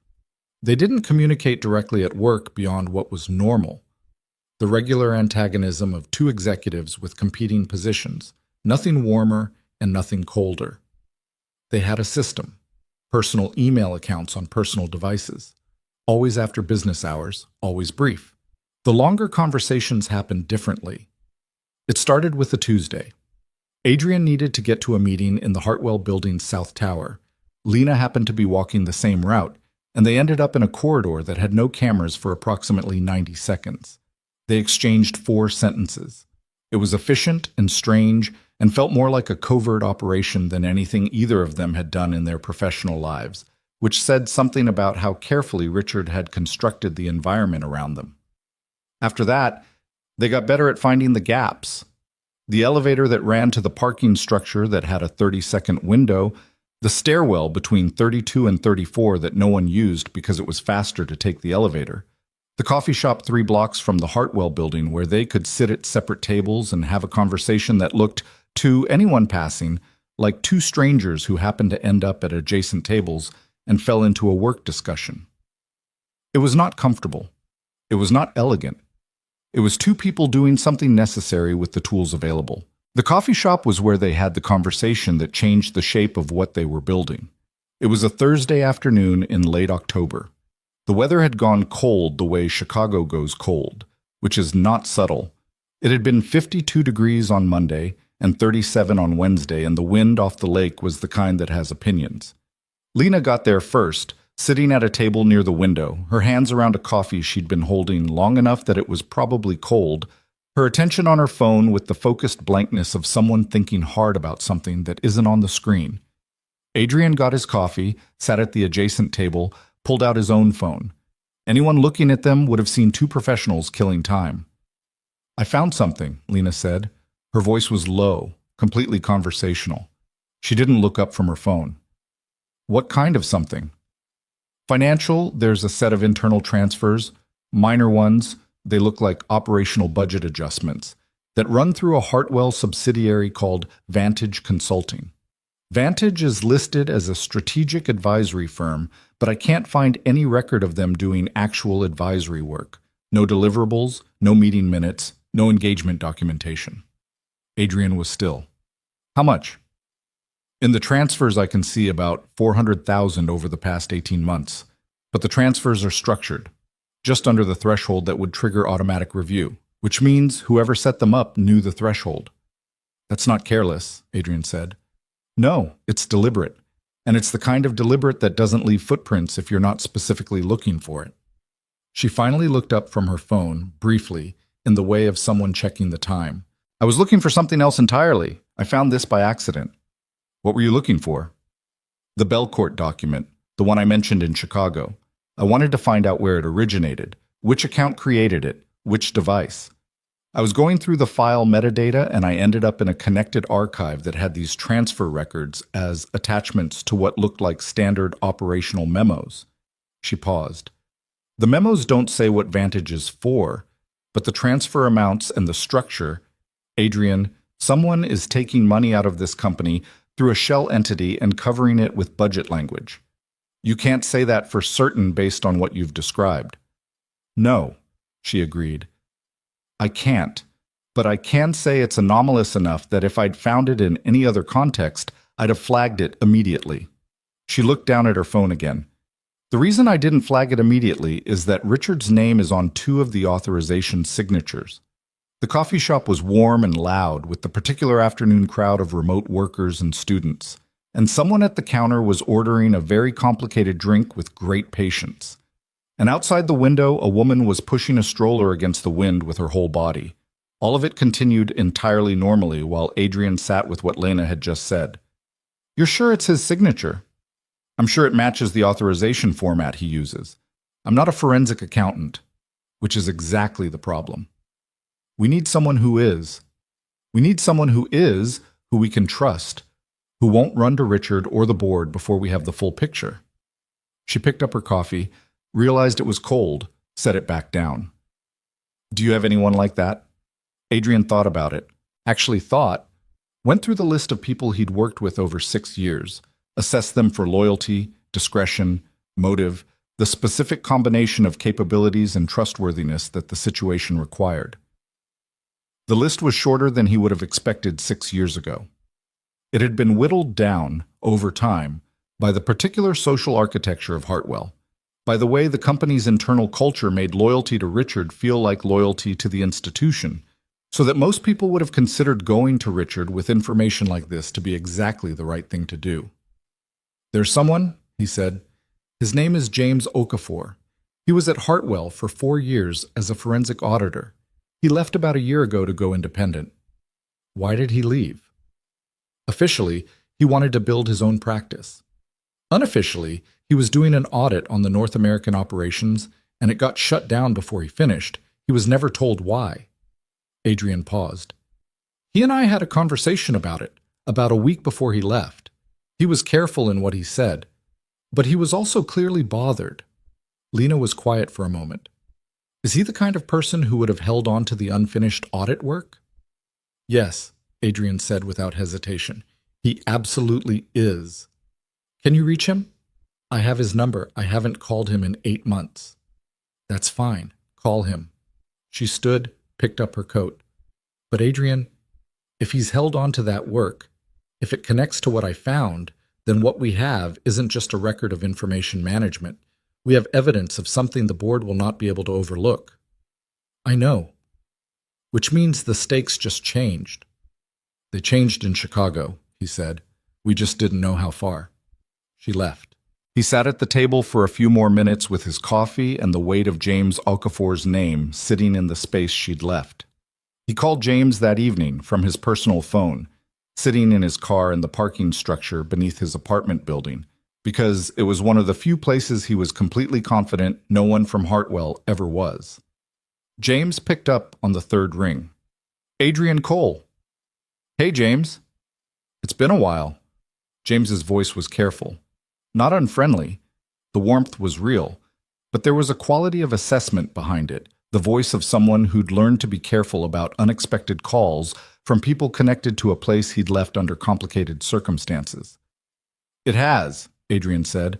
"I have something I need to talk to you about, not on the phone." A pause. "Related to Hartwell?" "Yes." Another pause. "Is this the thing I think it might be?" Adrian thought about how to answer that. "I don't know what you think it might be," he said honestly. "But if you think it might be the thing that ended your North American audit early, then possibly yes." The pause this time was longer. "Coffee," James said finally. "Not anywhere near the Hartwell building." "Name the place." They met 2 days later at a diner in Wicker Park, the kind of place that had been there long enough to be unremarkable. Booths with high backs, a menu laminated too many times, coffee that was not good and came with refills. James Okafor was 43, compact and precise in the way of someone who had always had to be precise, with the particular quality of attention that forensic auditors develop over time, the habit of noticing what doesn't fit. He was already in the booth when Adrian arrived with a coffee and a folder, which Adrian noticed immediately. "You brought documents," Adrian said, sliding in across from him. "You said it was related to Hartwell," James said. "I've been waiting for this conversation for about a year. I brought what I thought you might need." Adrian sat back. "Tell me about the audit." James folded his hands on the table. The North American Operations Review was commissioned by the board as a standard 5-year cycle audit.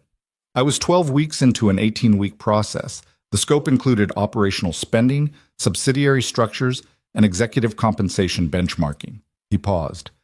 I found anomalies in the subsidiary structures, specifically in 2 consulting entities, one called Vantage Consulting and one called Northbridge Advisory. Adrian's jaw tightened. Vantage, the same name Lena had found. What kind of anomalies? Adrian said. Transfer patterns that didn't match the stated purpose of either entity. Both were listed as strategic advisory firms. Neither had any documentation of advisory services. No SOWs, no deliverables, no engagement letters. The transfers were structured to stay below automatic review thresholds. James looked at him steadily. Someone with internal knowledge of the audit system set those structures up. You don't accidentally build a transfer pattern that consistently stays 4% below the review threshold. You know what the threshold is. And the audit was shut down. The board received a memo from Richard saying the scope had been revised due to operational priorities. I was told to close the file and submit what I had. When I asked who made the scope decision, I got silence. When I pushed, I was told the decision had been made at the appropriate level. James's voice was flat. I knew what that meant. I took what I had, closed the engagement, and left the company. But you kept the work. James reached across the table and opened the folder. I kept copies of everything I'd documented before the shutdown. Not because I planned to use it, because I wasn't willing to let it disappear. He slid the folder toward Adrian. I've looked at it a number of times in the past year, trying to decide what to do with it. The problem was, I didn't have enough to act on. I had anomalies, not evidence, pattern, not proof. Adrian looked at the documents in the folder, at the transfer records, the subsidiary structures, the flagged anomalies annotated in James's careful hand. Then he pulled out his own phone and opened the folder he'd put together over the past 2 weeks. The Meridian document comparison, the communication trails, the beginning of the record he and Lena had been building. I may have the other pieces, Adrian said. James looked at what Adrian was showing him. He was quiet for a long time, reading. The diner continued around them. Someone laughed at a nearby table. The door opened and closed with the cold. A waitress refilled their coffees without asking. Who else knows about this? James said. One other person inside Hartwell. Someone I trust. James looked up. You trust someone inside Hartwell. I know how that sounds. It sounds like either very good judgment or very bad judgment, and I genuinely can't tell which from where I'm sitting. I understand, Adrian said, but I'd like you to meet her. The 3 of them sat in the same diner the following Monday, James and Lena on opposite sides of a forensic accounting discussion that Adrian mostly listened to because they were both significantly more technically specific than he was in that domain. Lena had brought her documentation of the Vantage transfers, the file metadata from the Belcourt situation, and 3 months of communication records she'd isolated from the Hartwell archive that showed the pattern of information management between Richard and both of their teams. James went through it methodically. He asked questions that were precise and unsentimental, the questions of someone who needs the information to be exactly what it is rather than what anyone wants it to be. Lena answered them the same way. No editorializing, no emotional framing, just the facts laid out in the sequence they'd been found. After 40 minutes, James sat back and looked at both of them. What you have, he said carefully, is enough to request a formal board investigation. What you don't have yet is enough to guarantee that investigation doesn't get buried. What would we need for that? Lena said. The Northbridge entity. I found Vantage in my audit. I flagged Northbridge but didn't get far enough into it before the shutdown. If Northbridge connects to an external account, something outside Hartwell's financial ecosystem, that's the link that makes this impossible to ignore. How do we find the Northbridge records? They'll be in the same archive as the Vantage transfers, but at a deeper access level than what you've been pulling from. James looked at Lena. The access level you'd need is 1 tier above your current clearance. Whose clearance level is that? She said. James was quiet for a moment. Richard's and the CFO's. The table went still. Outside, the wind pushed at the diner windows. So we can't get to it directly, Adrian said. Not through normal channels, James said. Lena was looking at the table, thinking. Adrian recognized the look. He'd seen it in strategy sessions when she was working through a problem she hadn't solved yet, but could feel the shape of the solution approaching. "The quarterly financial close," she said slowly. "It's in 3 weeks. During close, the CFO's team pulls consolidated reports from every subsidiary account. The reports go to a staging environment before they're finalized." "I know the staging environment," James said, his voice sharpening with recognition. "I worked in it during the audit." During close, the staging environment access is temporarily expanded to include senior analysts from each division for reconciliation. Lena looked up. "My team does the Western portfolio reconciliation every quarter, which means during close, 2 of my analysts have staging environment access." "Your analysts," James said, "not you." "Not me directly, but if I'm reviewing their reconciliation work, I have supervised access to what they're pulling." "That's a very specific interpretation of supervised access," James said. "It's the interpretation I'd be prepared to defend," Lena said. James looked at her for a long moment. Then he looked at Adrian. Then he looked back at his coffee. "If you pull the Northbridge records during close and something goes wrong," James said, "the access log will show the exact time and account. There's no ambiguity about what happened." "I know," Lena said. "You'd be exposing yourself to a serious accusation if Richard finds out before you have the complete picture." "I know that too." "Are you sure about this?" Lena's voice was even. "I've been sure about things before and been wrong, but yes, I'm sure." James nodded slowly, the nod of someone who has decided to continue alongside a thing he can't fully control. "Then I'll tell you exactly what to look for in the staging environment, and I'll be available during the close window to review anything you find in real time." The financial close began on a Wednesday. Lena's team started their reconciliation work at 8 in the morning, which meant by 9:30 they had staging environment access, and Lena had her supervised review access alongside them. She sat at the reconciliation station in the divisional accounting suite, a room she was in every quarter, doing the same kind of review she always did, her presence entirely unremarkable. The Northbridge account records were in the subsidiary archive, 3 levels into the staging environment structure, in a folder marked with a classification code that looked like a standard operational budget designation. To anyone moving through the staging environment without James's specific knowledge of the audit architecture, it would have looked like exactly what the label said it was. Lena found it in 40 minutes. She knew she'd found it because the folder contained 12 months of transfer records totaling just under $2 million, all flowing from Northbridge through a routing structure that crossed 3 financial systems before landing in an account at a bank she'd never heard of with a registration in the Cayman Islands. Her hands were very steady. She photographed every document with her personal phone rather than printing, because the print logs would show in the staging environment audit. She worked through the folder systematically, photographing each record, checking the transfer dates against the operational calendar she'd memorized before coming in. The transfer dates aligned with a specific pattern. They clustered around major board decisions: acquisitions, executive compensation changes, governance amendments. Every significant company decision had, within 14 days of it, a transfer from Northbridge to the external account. Not large amounts individually, but consistent, patterned, the pattern of a payment for something.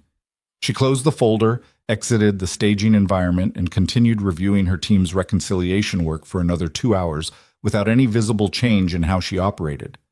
That evening, she sent the photographs to Adrian and James from her personal phone. The message to Adrian read, "Northbridge connects to an external account, Cayman registration. Transfer pattern corresponds with major board decisions over the past 22 months. Adrian's reply came in 4 minutes. Meet me and James tomorrow. Same diner, 7 a.m. She typed back, 7 is fine. She put the phone down and sat in her apartment, which was a clean spare space on the 22nd floor of a building in Lincoln Park that she'd furnished slowly and practically over 3 years. No art yet, though she'd been meaning to get some. A bookshelf that was full. A kitchen she actually used. The view of the neighborhood from the window, rooftops and trees in the distance. She sat at her kitchen table with a glass of water and thought about what she'd done today, and whether she'd done it correctly, and whether it would be enough. She thought about the $2 million in transfers and what they bought. She thought about Richard, 61 years old, silver-haired, the warm and specific attention he gave people who were useful to him.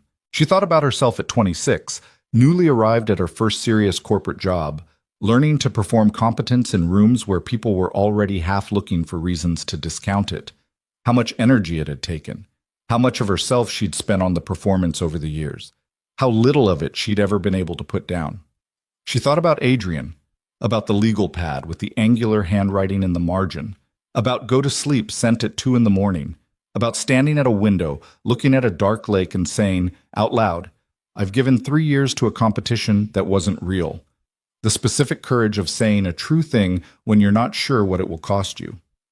She got up, washed the glass, and went to bed at a reasonable hour for the first time in weeks. The 7 a.m. meeting at the diner was short and efficient. James went through the Northbridge transfer records, cross-referenced them with his own audit findings and with the board decision dates Lena had identified, and built in real time the connection that Adrian had described. Not just a subsidiary with anomalous transfers, not just a pattern that stayed below review thresholds, but a systematic payment structure that corresponded with major company decisions over nearly 2 years. This is the link, James said. He had a yellow legal pad of his own, covered in numbers and arrows, the paper version of what was becoming a financial map. The Northbridge account is receiving transfers from Hartwell operational budgets. It's sending transfers to the Cayman account. The Cayman account is registered to a holding company called Pelican Group, which is a 3-layer shell with no public registration, no filing history, and no known principals. He paused. A holding company with no known principals that's received just under $2 million in transfers, timed to coincide with board-level decisions at Hartwell Capital. The payments are for something that happens at the board level, Adrian said. That's the shape of it, yes. Influence, Lena said. He's paying for something at the board level. Or to someone at the board level, James said. I can't tell you who from what we have, but if there's a board member whose position on key decisions has been unusually consistent with Richard's preferences, and if that position could be tracked against the payment dates, I can do that, Adrian said. I have the voting records. I've been in enough of those discussions to know who's been reliably aligned with Richard on contested decisions. Don't tell me who until you've looked at it fresh, James said. I don't want your answer shaped by what you already suspect. Adrian nodded. He looked at the legal pad, at the numbers, at the shape of something that had been invisible for almost 2 years and was now visible. He thought about the boardroom meetings he'd been in, the ones where the debate had seemed genuine and the outcomes had seemed reached through deliberation and then somehow had always landed in a particular way, the way things land when the game is arranged. We have enough to go to the board, Lena said. Some of the board, James said carefully. If Richard has purchased alignment from one or more board members, going to the full board is going to the people we're trying to expose. So we need to identify the clean members first, Adrian said. You need to identify them and approach them privately with documentation before anything comes to the full board, James said. Because the moment this becomes public within Hartwell, Richard will know, and he'll move. How fast will he move, Lena said. Fast, James said. He's been managing this for a long time. He's not slow. The three of them sat with that for a moment. The diner was filling up with the morning crowd. People in work clothes ordering to go, the counter busy, the smell of coffee and toast and something frying. Ordinary morning. How long do we need? Adrian said. James thought about it. To prepare documentation that's board presentation ready? 2 weeks, if we work hard. 1 week, if we work very hard. We work very hard, Lena said. James looked at her, and then at Adrian, and then back at the legal pad. You know what this does to your positions at Hartwell, he said. It wasn't a question. Even if it works, even if the board acts and Richard goes, this changes everything. Yes, Adrian said. I'm asking because I want you to have said it out loud. I already know you know it. We know it, Lena said. We've known it since Chicago. James gathered his papers. Then let's get to work. The 2 weeks that followed were some of the most technically demanding of Adrian's professional life, which was saying something. He spent his days at Hartwell doing his normal job with the normal performance of the rivalry he and Lena were maintaining, and his evenings building the documentation structure with James over encrypted file sharing that James had set up with a precision that told Adrian the man had been thinking about this contingency for longer than he'd admitted. He pulled the board voting records. He cross-referenced them with James's transfer data analysis and found, within 2 review sessions, the pattern that James had told him not to pre-decide. A board member named Gerald Foss, 67 years old, 12 years on the Hartwell board, a man whose professional reputation was as a steady, principled governance voice, had voted in alignment with Richard on 11 out of 12 major contested decisions over the past 22 months. The one exception was a routine operational matter that hadn't been particularly contested. On every significant decision, acquisition approvals, compensation changes, governance amendments, Foss had been Richard's most consistent vote. The first payment from Northbridge to the Cayman account had been made 23 days after Gerald Foss joined the board compensation committee. Adrian sat with this for a long time. He'd been in rooms with Gerald Foss. He'd shaken the man's hand, heard him speak about fiduciary duty with the kind of conviction that made other people in the room feel like they were also more serious about fiduciary duty just for listening. Gerald Foss looked like integrity. He'd been performing it for 23 months while being paid, through 3 layers of financial obfuscation, to be someone else's alignment. He sent the analysis to James without comment. James replied with a single line.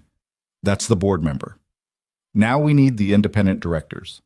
Of the 8 Hartwell board members, the analysis pointed to 3 who had voted against Richard's preferred positions on multiple contested decisions and had no evident connection to the payment structure. Adrian knew 2 of them professionally.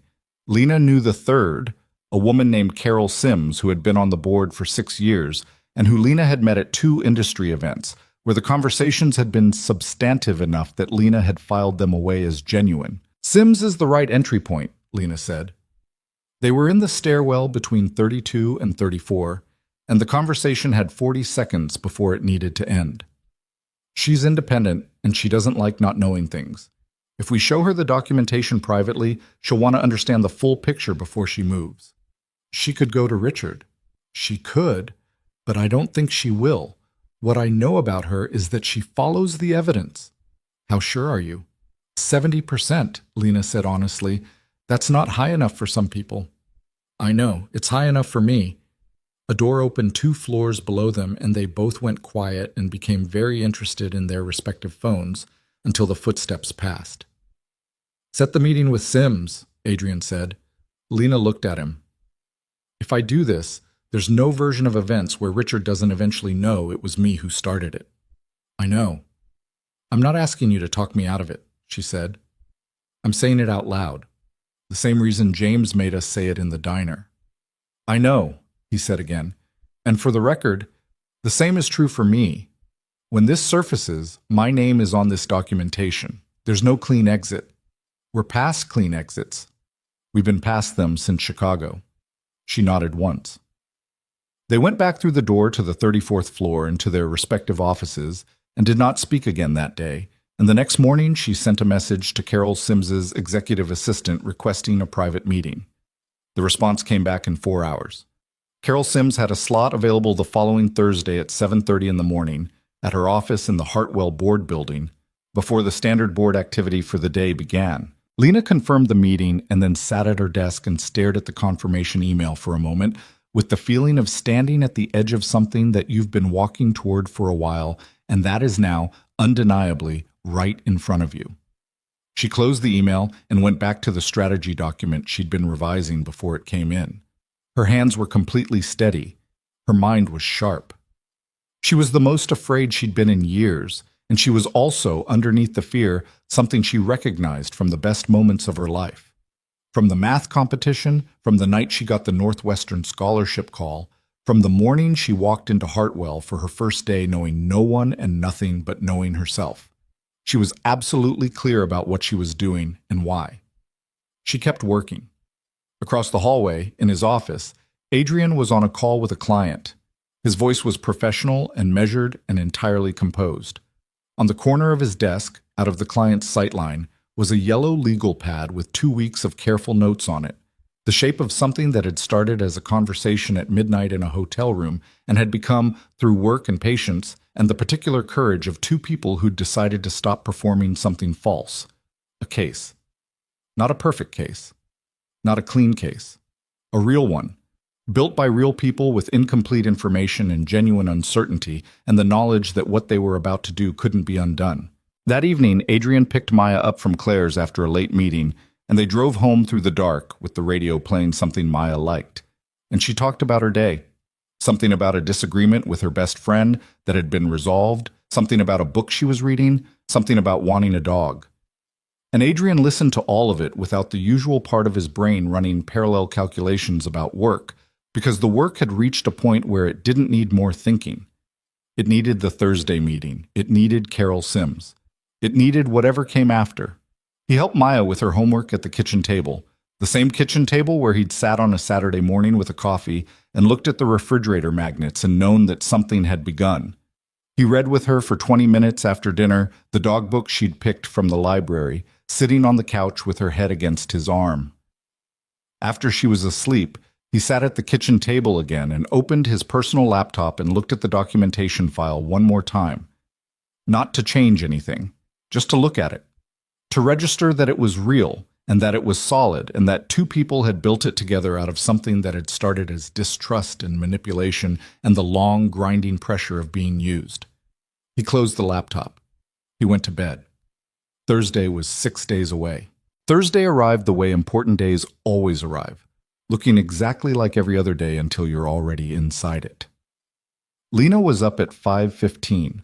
She made coffee, stood at the kitchen window watching the neighborhood come to life in the dark, and thought about nothing in particular for about 10 minutes, which was a deliberate practice she'd developed in her mid-20s when she realized that her brain, left unsupervised in the morning, would spend the first hour of every day running catastrophic simulations of things that mostly never happened.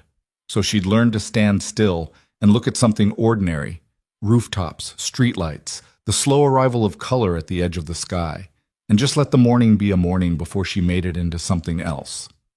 At 5:30, she stopped doing that and started thinking about Carol Sims. What she knew about Carol Sims came from two sources: the industry events where they'd talked and the research she'd done over the past week. Sims was 64, had come up through corporate law before transitioning to board governance, and had a reputation in Hartwell's extended professional circle as someone who was deeply allergic to being managed. She'd resigned from two previous board positions, one at a pharmaceutical company, one at a logistics firm, in circumstances that had been described in professional circles as differences in governance philosophy, but that Lena, reading between those lines with what she now understood about how these environments worked, suspected meant Sims had seen something she didn't like and hadn't been willing to look away from it. That was the 70%. That was the read she was betting on. She dressed carefully, not performatively, not the armor dressing she did before difficult meetings where she needed people to see her authority before she opened her mouth. Something more deliberate than that. She picked clothes that were professional and completely undistracting, that said nothing about themselves, because the meeting needed to be about the documents and not about any other variable. She took a cab to the Hartwell Board building. It was a separate address from the main Hartwell Tower. A smaller building 6 blocks east, quieter, the kind of place that was designed to feel like it existed outside the daily operations of the company rather than above them. The lobby had the particular hush of early morning, the security desk staffed by one person who checked her ID with the mild efficiency of someone who'd done it 10,000 times, and the elevator that carried her to the 6th floor was wood-paneled and moved slowly. Carol Sims was already in her office when Lena arrived. She was standing at the window with a coffee, looking out at the street below, and she turned when Lena came in with the look of someone who had been expecting this meeting but was reserving judgment about what it would turn out to be. "Ms. Moore," she said. "Sit down." "Thank you for the time," Lena said. "You said it was important and confidential." Sims sat behind her desk, not the power move of someone establishing territory, but the practical move of someone who works at a desk. "I assumed it was one or the other. You said both, which made me more interested." She looked at Lena directly. "What is it?" Lena opened her bag and put the documentation folder on the desk. Not the full file. The curated version she and James had prepared for exactly this meeting. 22 pages that moved from the clearest evidence to the most complex, structured so that the pattern was visible before the technical detail demanded attention. "I'm going to ask you to read the first 6 pages before I say anything," Lena said. "I want you to see it without my framing first." Sims looked at her, then she picked up the folder and read. She read without expression, which was either professional discipline or genuine poker face, and Lena couldn't tell which. She turned pages at the pace of someone reading carefully rather than skimming. She read the annotations. She went back once to reread a paragraph. She held the transfer record comparison against the board decision dates and read them in parallel. It took 11 minutes. When she put the folder down, she looked at Lena with an expression that was not readable in the way that most expressions are readable. It was too contained, too careful. "Where did this come from?" Sims said. "I gathered it over 6 weeks. The financial analysis was conducted by James Okafor, who was Hartwell's forensic auditor until approximately 14 months ago." "I remember Okafor. I was told his audit engagement was closed due to scope revision." "The scope was revised by Richard Voss. The revision happened 12 days after Okafor flagged the Vantage Consulting anomalies." Sims was quiet for a moment. "You're making a serious accusation." "The documents are making it," Lena said. "I'm presenting the documents." Another silence. Sims picked up the folder again, went back to the transfer records, looked at the payment dates beside the board decision calendar. "These payment dates correspond with 12 major board decisions over 22 months, Lena said. "The Pelican Group account receives a transfer within 14 days of each decision. The amount varies, the timing doesn't. And the account registration. Cayman Islands, 3-layer shell structure. No public registration, no known principals." Sims set the folder down again. She looked at Lena steadily for a long moment. "Who else knows about this?" "Adrian Cole, James Okafor." Something moved across Sims's face, brief, contained, the micro-expression of someone who has just received an unexpected piece of information and is deciding what to do with it. "Adrian Cole," she repeated. "Yes." "You and Adrian Cole worked on this together." "Yes." Sims leaned back slightly. "The two of you have been in active competition for 3 years." "We have," Lena said. "That competition was manufactured by Richard Voss through Systematic Information Management. That's documented in the folder as well, pages 14 through 18. Sims looked at the folder. She didn't open it immediately. She looked at it the way you look at something you're deciding whether you're ready for. "Pages 14 through 18, she said. "Yes." Sims opened the folder, found page 14 and read. This time her expression shifted, still controlled, but not entirely. There was something in the set of her jaw that changed as she moved through the documentation of the Meridian files, the communication trails, the Belcourt document metadata. The way her eyes moved slowed down when she got to the annotated comparison of the board feedback documents Richard had distributed to each of them. "He sent different versions," she said, almost to herself. "Different versions of the same board feedback, shaped to ensure that each of us understood the other's position as the primary threat. The differences are framing differences: emphasis, context, information sequencing. Each version positioned the other person as the more significant risk to the company's strategy. And you've both been making decisions based on your respective versions." "For 3 years, yes." Sims closed the folder. She put her hands flat on her desk and looked at the window and was quiet for what felt to Lena like a very long time, but was probably 45 seconds. "Ms. Moore," she said finally, "I'm going to ask you a direct question, and I need a direct answer." "All right. Why are you bringing this to me rather than directly to the full board?" "Because the transfer pattern suggests that at least one board member's alignment with Richard's positions has been purchased. We don't know who. We know the payment dates. We know the voting pattern. If we take this to the full board without knowing which member is compromised, we risk the information reaching Richard before the independent directors can act on it." Sims was quiet again. Then, "Gerald Foss?"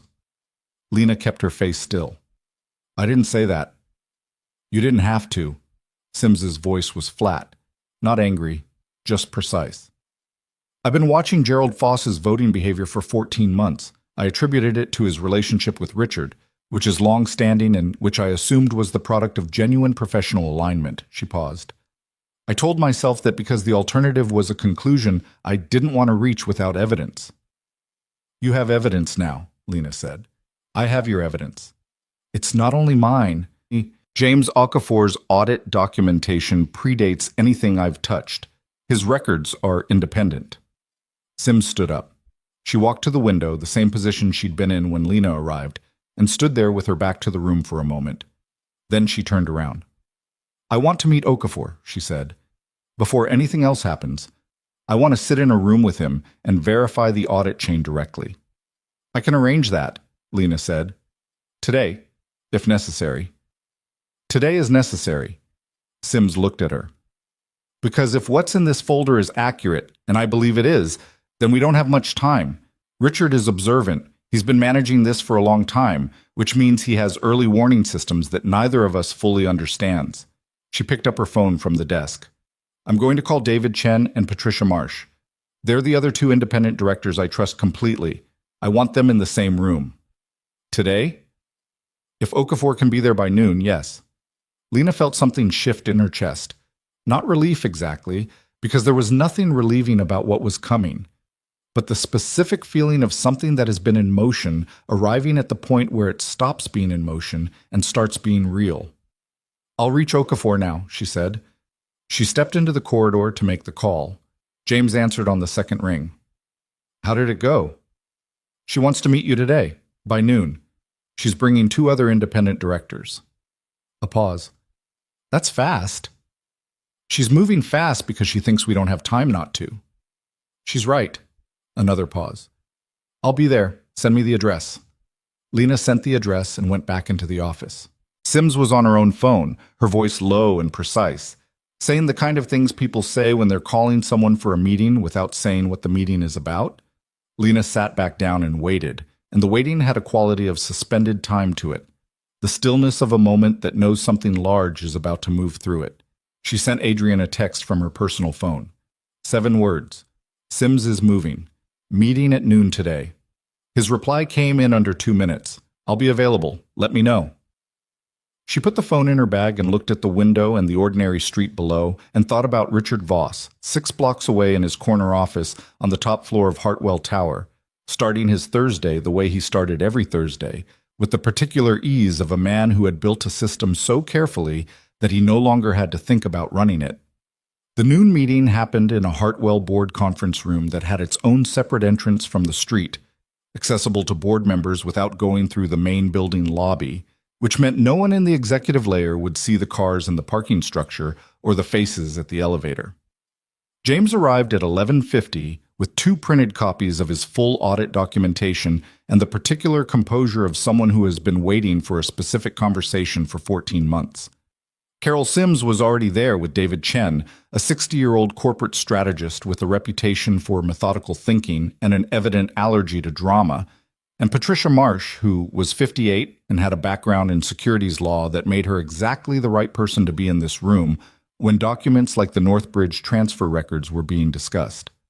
Lena was there. Adrian had received Lina's message that the meeting was happening, but had not been included. They had agreed that his presence would raise flags if anyone noticed the building access logs, and that Lena and James were sufficient to present the case.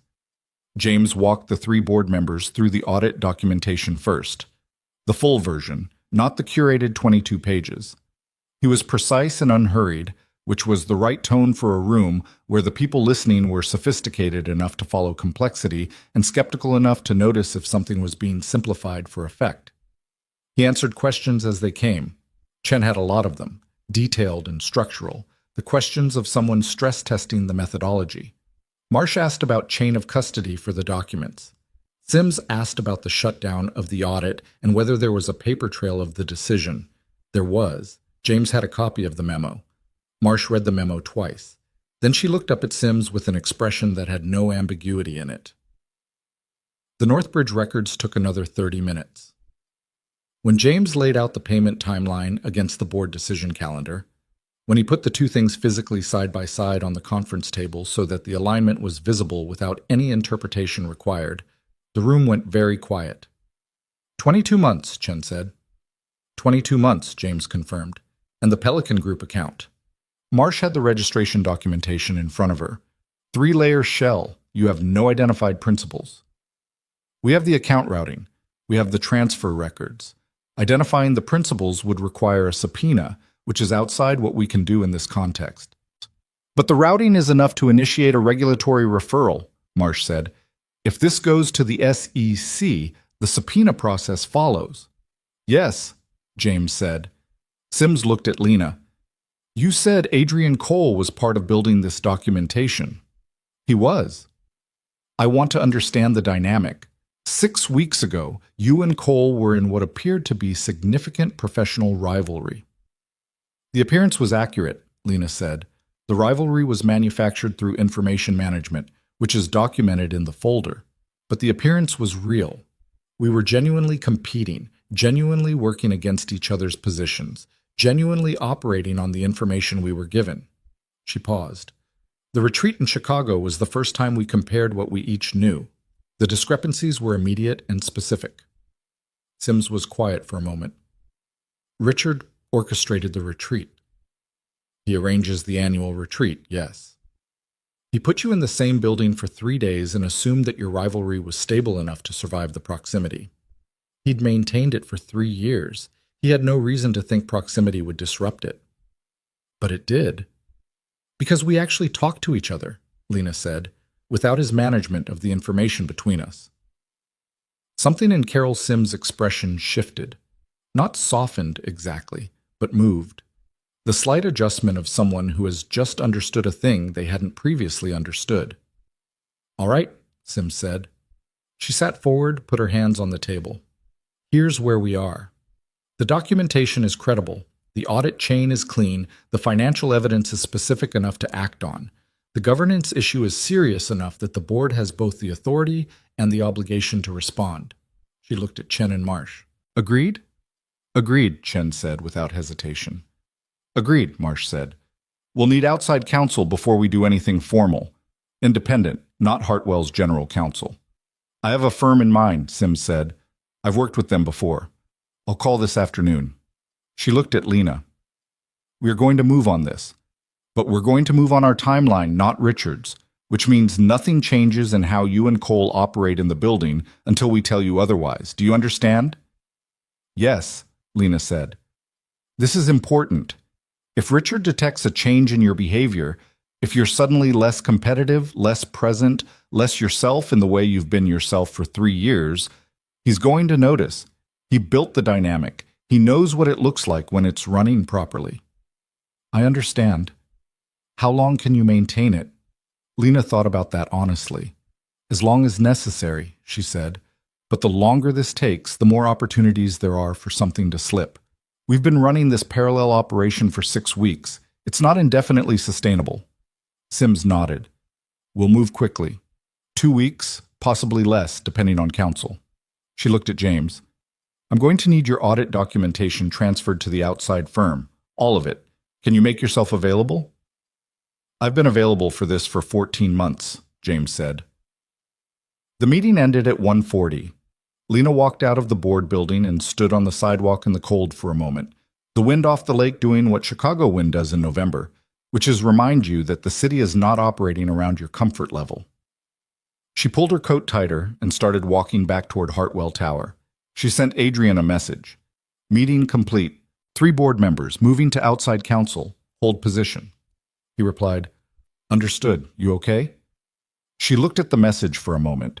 It was a simple question, and she was not used to being asked it by anyone in her professional life. And the simplicity of it, 2 words, no frame, just the actual question, hit somewhere she hadn't been expecting. She typed back, Yes, talk tonight. She put the phone in her pocket and walked the 6 blocks back to Hartwell Tower with the particular focus of someone carrying something significant that no one around them can see. The next 11 days were the most demanding, sustained performance of Adrian's life. He went to work every day and did his job and managed the competitive dynamic with the same precision he'd been managing it with for 3 years, except that now every exchange in a meeting, every corridor interaction, every carefully angled comment he made about the Western portfolio had a double layer to it, the performance that Richard needed to see. And underneath it, the awareness of what was being built 6 blocks away in a board conference room where outside counsel was now reviewing 40 pages of financial documentation with a growing list of follow-up requests for James Okafor. He and Lena maintained their late-night communication system. The updates were brief and functional, the way communications are when everyone involved already knows the context. Outside counsel confirmed regulatory referral likely, board meeting being scheduled, and then Chen wants the full voting record analysis. James is preparing it. And then 8 days after the noon meeting, Sims says 2 to 3 days. Adrian read that last one sitting in his car in the parking structure again, and sat with it for a long moment before putting the phone in his jacket pocket. 2 to 3 days. He'd known it was coming. He'd been working toward it for 6 weeks with full understanding of what it meant. But knowing something is coming and having it arrive within 72 hours are different things, and the difference lived in a specific part of his chest that he didn't have precise language for. He thought about what came after, not strategically. He'd done the strategic thinking. He'd looked at his options and his position and the likely outcomes of the various ways this could land. He'd been pragmatic about the realistic consequences for his career, which were significant and which he'd accepted. He thought about it the way you think about the shape of your life when a large thing is about to change its geography. He thought about Maya. He thought about the apartment, and the refrigerator magnets, and the Saturday pancakes, and the bedtime reading. He thought about the specific promise he'd made himself when her mother left, which was that he would not let his work become the thing that defined the space she grew up in.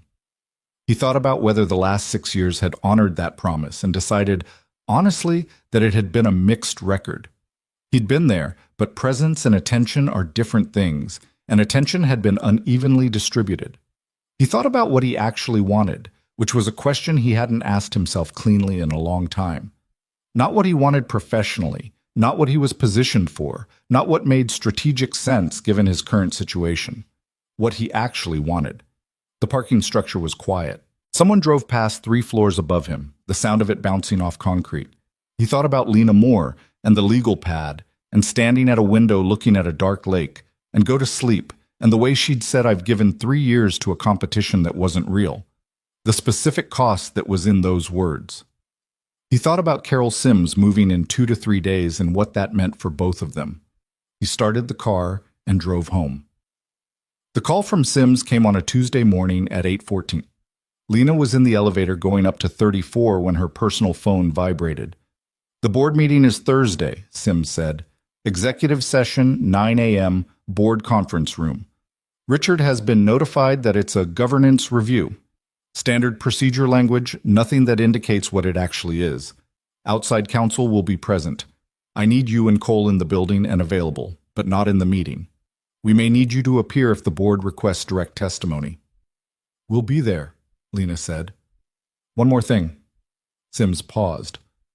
Gerald Foss has been informed, through counsel, that he is the subject of a governance inquiry and that he should not attend Thursday's session. His lawyer called mine this morning. "How did he respond?" "He resigned from the board last night." Sims' voice was perfectly level. "Effective immediately." Lena was quiet for a moment.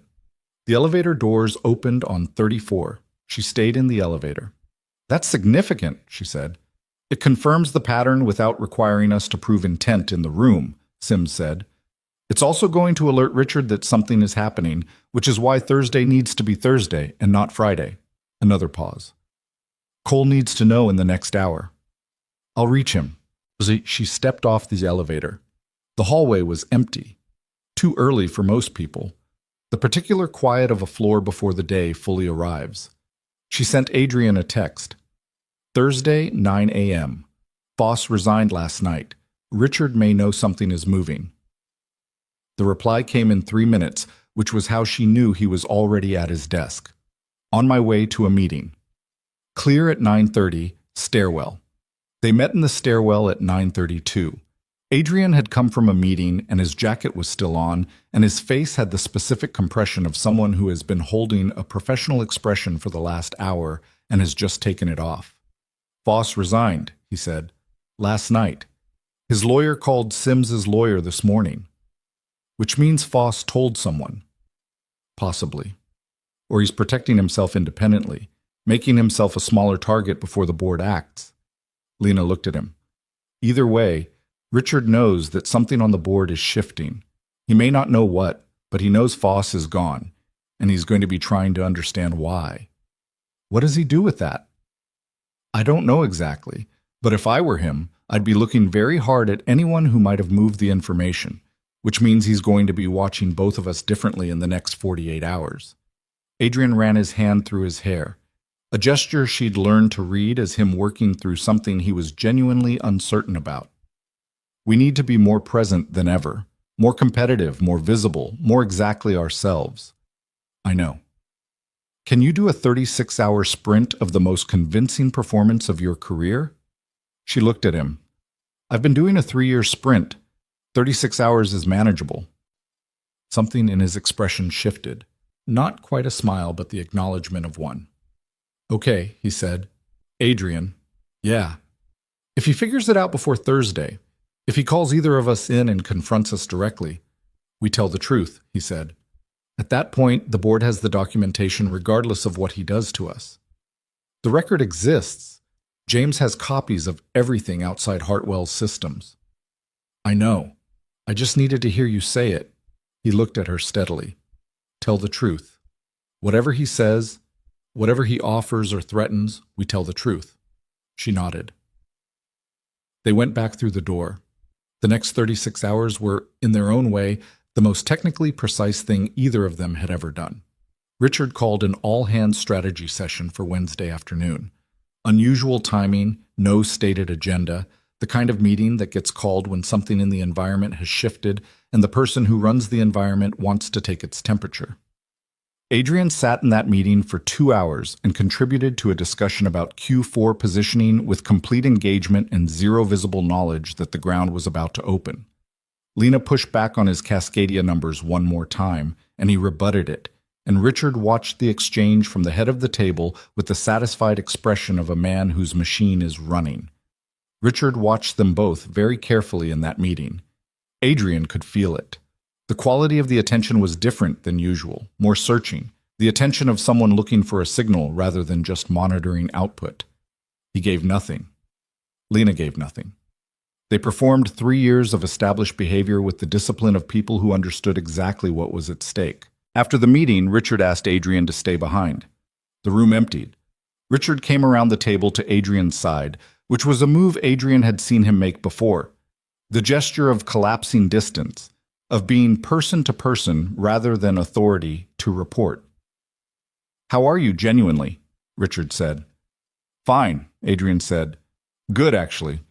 I thought the Q4 discussion was useful. You seem distracted. Long week. Richard looked at him.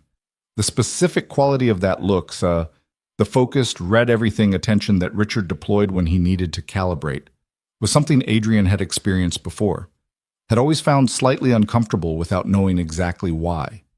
He knew exactly why now. I've been thinking about the Cascadia decision, Richard said. I want to move toward a resolution. I know I've been letting it sit, but I think it's time to get you and Lena in a room and work it out. I'd welcome that, Adrian said. Good. Let's do it next week. Richard's hand on Adrian's shoulder, brief and firm. You're valuable to this company, Adrian. I hope you know that. I do, Adrian said. Thank you, Richard.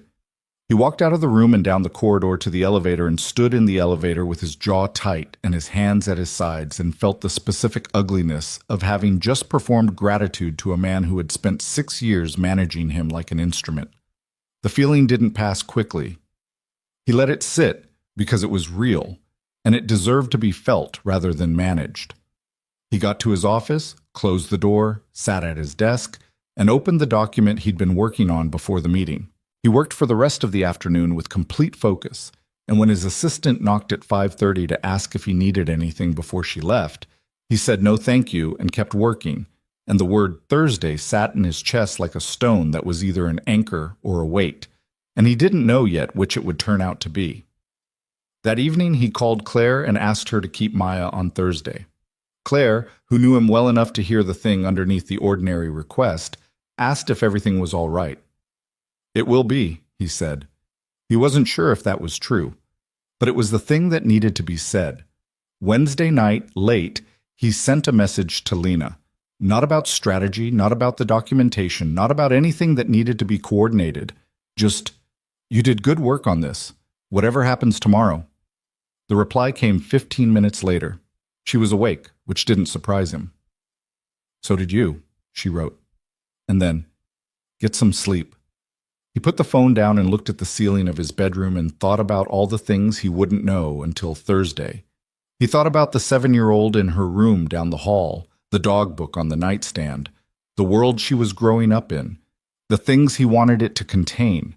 He thought about a hotel room in Chicago and a legal pad and 2 people deciding in the middle of the night to stop performing something false. He thought about how you don't know, when you make a decision like that, where it will take you. You just know that not making it would cost more than making it. You know it the same way you know anything that's really true, not because it's comfortable, but because it's clear. He closed his eyes. Thursday was 7 hours away. Thursday arrived the way it had promised to, looking ordinary from the outside, carrying everything underneath. Adrian was at the Hartwell Board building by 8:40. Not the main tower, the smaller building 6 blocks east, the one with the separate entrance and the wood-paneled elevator and the particular quiet of a place that existed at a remove from the daily operations it was supposed to govern. He told his assistant he had an early external meeting. He told no one else anything. Lena was already in the small waiting area on the 6th floor when he got there. She was sitting with her coat still on, a coffee she hadn't opened yet on the table beside her, looking at nothing in particular with the focused stillness of someone who has done all the preparing that can be done and is now simply waiting for the thing to happen. She looked up when he came in. Neither of them said good morning. He sat down across from her, set his own coffee on the table, and they waited together in the quiet of the 6th floor, while 40 feet down the corridor, Carol Sims and David Chen and Patricia Marsh sat in the board conference room with outside counsel and prepared to do what boards are supposed to do when the evidence is in front of them and the obligation is clear.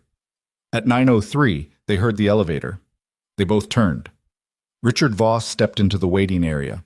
He saw them at the same moment they saw him. For a fraction of a second, less than that, a sliver of time so thin it barely registered, something moved across his face. Not shock. Richard Voss did not do shock. But something. The micro-compression of a man who has just understood a configuration he wasn't expecting. Then it was gone. What replaced it was the face they both knew. Composed, warm, authoritative. The face of a man who was always in control of the room he was in. "Adrian," he said. "Lena." He looked between them with an expression that was perfectly calibrated. Curious, not alarmed. "I didn't know you two were on the board building schedule today." "We're available if the board needs us," Adrian said. Richard looked at him. The look had a quality to it now that Adrian had learned to read. Not the performance of attentiveness, but the actual version of it, the sharp underneath the warm. "Available for what, exactly?" "A governance review," Lena said. Her voice was completely even. "We submitted documentation to the independent directors 6 days ago." The silence that followed was not long, maybe 3 seconds. But Richard Voss did not do uncontrolled silences, and those 3 seconds were uncontrolled, and all 3 of them knew it. "Documentation," he said. "Yes," Lena said. He looked at her, then at Adrian. And in his face, underneath the composure that was still technically holding, Adrian saw the specific moment when a man who has been running a system realizes the system has been seen. Not challenged, seen. The prior condition for everything that follows. "I'd like to know what documentation," Richard said. His voice was still measured, but the warmth had vacated it. What remained was the precision, the instrument quality, the sound of a man who has survived difficult situations by understanding them faster than anyone else in the room. "The board has it," Adrian said. "You should speak to Carol Sims." Richard looked at him for a long moment. Then he straightened, almost imperceptibly, the micro-adjustment of someone deciding how to carry something heavy. "I see," he said. He walked past them down the corridor to the board conference room. They heard the knock. They heard the door open. They heard it close. Adrian and Lena sat in the waiting area and did not speak for a while. There was nothing useful to say. Everything that could be said had already been said over 6 weeks of late nights and stairwell conversations and a diner in Wicker Park and a hotel room in Chicago where it had all begun. The talking was done. What was happening now was the consequence of the talking, and consequences don't require commentary. You sit with them. Lena picked up her coffee, opened it, drank.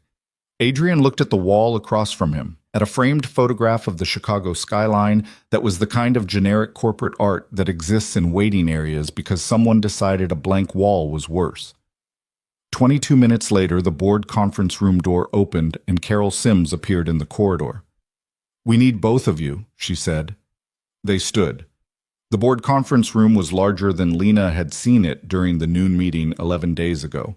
All 8 board positions occupied, or 7 of them, Gerald Foss's chair empty and somehow louder for it.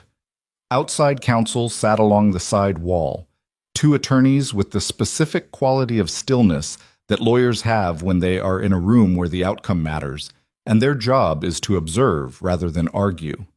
Richard Voss was at the far end of the table, not in his usual position at the head.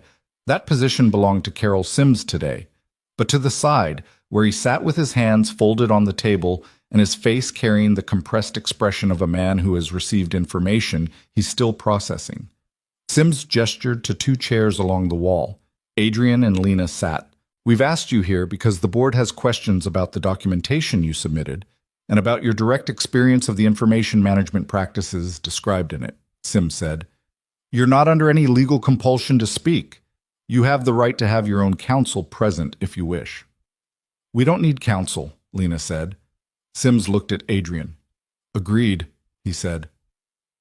What followed was 2 hours and 17 minutes of the most demanding conversation Adrian had ever been in.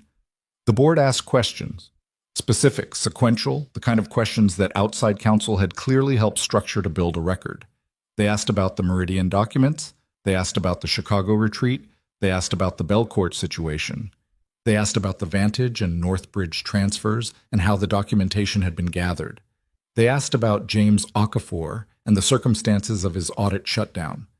Adrian and Lena answered everything. They didn't editorialize, didn't shade, didn't try to make themselves look better than the facts warranted. At one point, David Chen asked Adrian directly why he hadn't raised the Meridian document discrepancies when he first noticed them, rather than waiting until Chicago. And Adrian said honestly that he hadn't noticed them in isolation, that he'd accepted the information as given because he had no reason not to, and because the environment made the natural assumption of clean information feel safe. Chen nodded. He wrote something down. Richard spoke twice. The first time was to dispute the characterization of the Belcourt document situation, which he attributed to an administrative error that had been investigated and resolved at the time. His voice was steady and his language was precise, and if you hadn't been in a hotel room in Chicago at midnight comparing documents side by side, you might have believed it was a reasonable account of an unfortunate operational mishap. Lena let him finish. Then she looked at Sims and said, "The file metadata is on page 9 of the submission. The document version number postdates the correct document by 11 days. An administrative error doesn't create a document after the fact." Richard looked at her. The look had lost its warmth entirely now. What was underneath was not what she'd expected. She'd expected anger or calculation, the face of a man managing a threat. What she saw was something more unsettling than that. Disappointment. The specific and apparently genuine disappointment of a man who had believed a system he'd built was more durable than it turned out to be. He didn't respond to the metadata point. The second time Richard spoke was near the end of the session, when Sims asked him directly whether he had authorized the transfer structures associated with the Vantage Consulting and Northbridge Advisory entities. The room went completely still. Richard looked at the table for a moment. Then he looked at Sims. "I'd like to consult with my attorney before responding to that question," he said. The outside counsel along the wall made a note. That was the moment, not the dramatic moment. There was no dramatic moment, no speech, no confrontation that arrived with the weight of a film scene. It was a man who had built a 61-year career on never losing a room saying 6 words that meant he had lost this one. The quiet of it was almost worse than theater would have been. Sims called a recess. A In the corridor, Adrian and Lena stood at the window again. A different window from all the others. This one looking out over the back of the building toward a parking structure and a thin slice of the lake beyond it. The lake was gray today, heavy cloud cover, the kind of November sky that doesn't differentiate between morning and afternoon. "He's going to lawyer up and negotiate," Adrian said. His voice was low, not particularly emotional, stating a fact. "Yes," Lena said. "The board will accept a resignation rather than push for prosecution if the financial exposure is contained. It's cleaner for the institution." "I know." She looked at the parking structure. "Does that bother you?" He thought about it honestly. "Some," he said. "Not as much as I expected." "Me too." "What bothers me more is the time," Adrian said. "How long it ran. How many decisions we made inside a system we didn't understand was bent." Lena was quiet for a moment. "There's no recovering that time," she said. "You can know that clearly and still move forward. They're not the same thing." He looked at her. She was looking at the lake, the gray slice of it, and her profile had the particular quality of someone who has said a true thing that they worked hard to learn. "No," he agreed. "They're not." The recess lasted 40 minutes. When they reconvened, Richard Voss was not in the room. His seat was empty.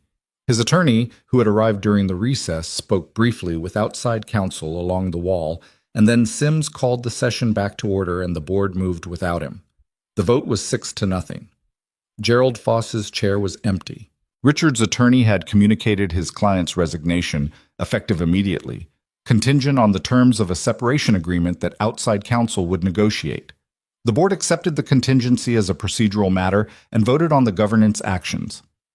Independent audit of the Vantage and Northbridge financial structures, regulatory referral to the SEC, appointment of an interim CEO, pending a search process, and a review of internal communication and information management practices.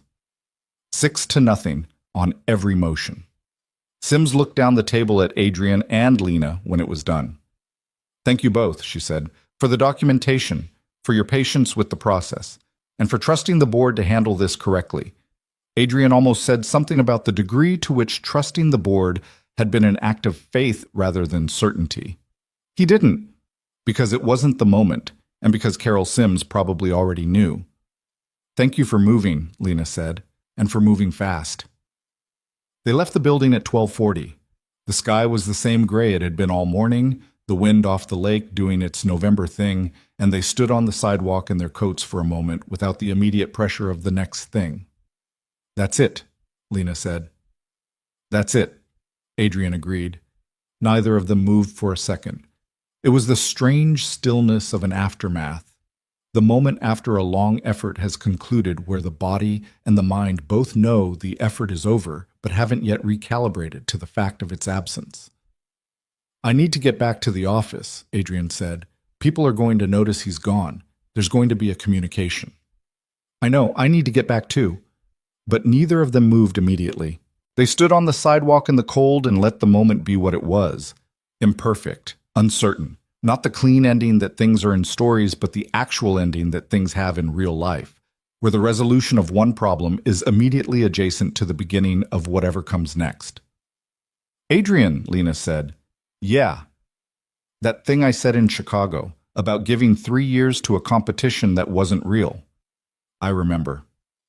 I've been thinking about it differently lately." She looked at him. "The competition wasn't real, but what I built during it was. Everything I learned, everything I got right and wrong, the decisions I made under pressure, that was real. He manipulated the conditions, but he didn't make us what we are." She paused. "We were already that." He held the thought for a moment. It landed differently than he expected, not as comfort exactly, but as something more structural than comfort, a reorientation. "The work was real," he said. "The work was real." He nodded. "Then we didn't lose 3 years," he said. "We spent 3 years becoming people who could do what we just did." She looked at him for a moment without answering. Then, "That's a more generous read than I usually manage. I have a 7-year-old who makes me practice generous reads." She almost laughed. The real version, the one that reached her eyes. Almost. "Go back to the office," she said. "I'll be there in 10 minutes. He went. She stood on the sidewalk a little longer, looking at the gray lake at the end of the block, and let herself feel the full weight of what had just happened. Not the procedural resolution, not the board vote, but the thing underneath all of it. The thing that had started when she'd stood in a hotel room in Chicago and said, "I want to understand what you've actually been trying to do at this company," and meant it. The weight was real. So was the thing that was lighter now. She put her collar up against the wind and walked back to Hartwell Tower. The next 3 weeks were not clean. Nothing after a disruption like this is clean, and anyone who tells you otherwise has never lived through one. The interim CEO was a board appointment, Marcus Webb, who had been in enough of the operational conversations to step in without significant transition time, and who had the particular practical competence of someone who had never needed to perform leadership because he'd always been too busy actually doing it. Marcus called Adrian and Lena into his office on his first day in the role and said, without preamble, "I know what you did, and I know it wasn't easy, and I'm not going to make a speech about it.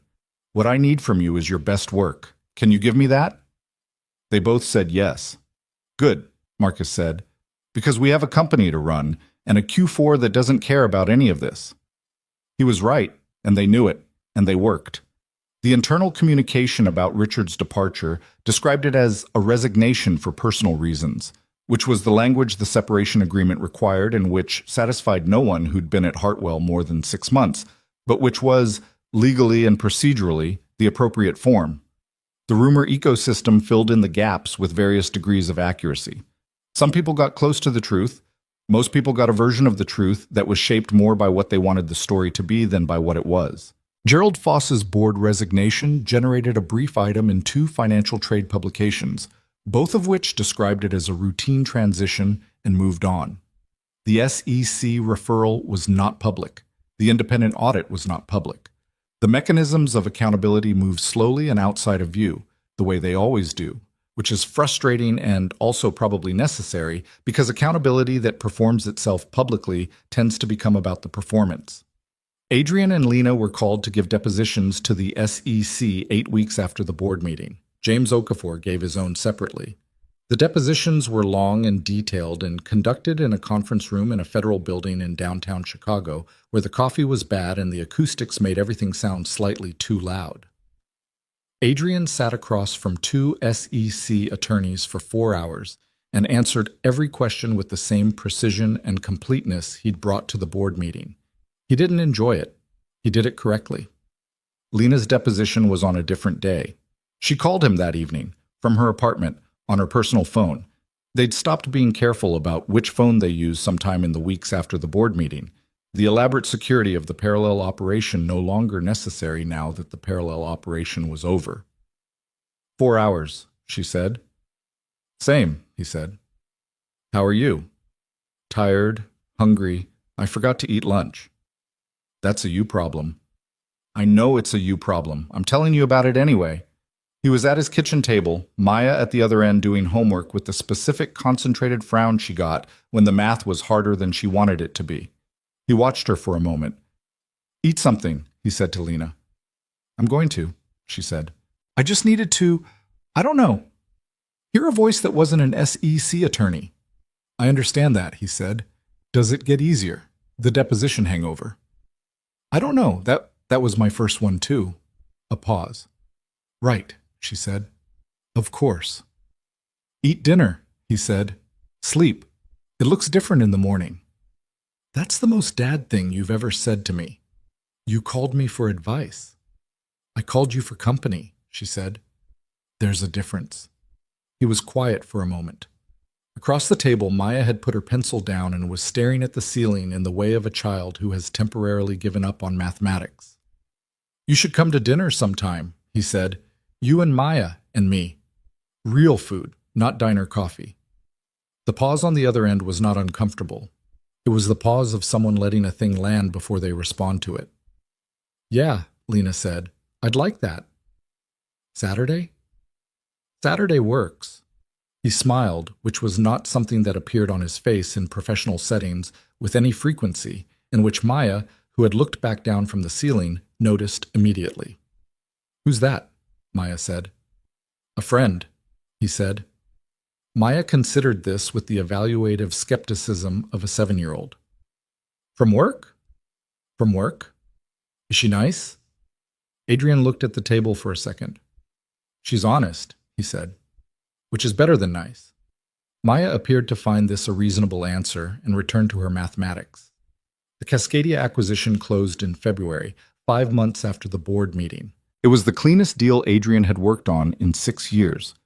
Not because the deal itself was uncomplicated, because it wasn't, infrastructure acquisitions never are, but because the process of putting it together had been genuinely collaborative in a way that his work at Hartwell had never quite managed before. He and Lena had co-led the analysis, which was Marcus's call, and one that raised a few eyebrows among people who still operated on the 3-year model of their relationship, but which produced a framework that was, by any objective measure, better than either of them would have built separately. The Cascadia leadership team came to Chicago for the closing dinner. The CEO, a woman named Diane Park, who had guided the company through its management transition with the kind of quiet effectiveness that doesn't get enough credit in business circles, sat next to Lena and spent an hour talking about infrastructure strategy and what Hartwell's partnership model actually meant for Cascadia's teams on the ground.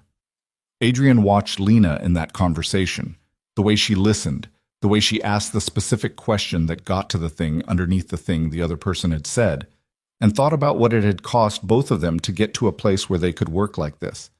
Not together despite their differences, but because of how clearly they'd come to understand both themselves and each other. The dinner was good, the wine was good.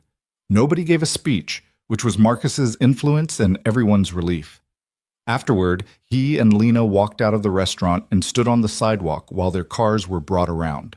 November had become February, and February in Chicago was doing what February in Chicago does, which is make you aware that winter is not a metaphor, but an actual physical condition with an attitude. Their breath made small clouds in the cold air. "Cascadia is going to be good for them," Lena said. "Yeah," Adrian agreed. "Good deal. Not just financially. I mean, Diane Park's team has been waiting for a partner that doesn't just want their assets. They want someone who will let them do the work. We'll let them do the work." "I know, that's why it's a good deal."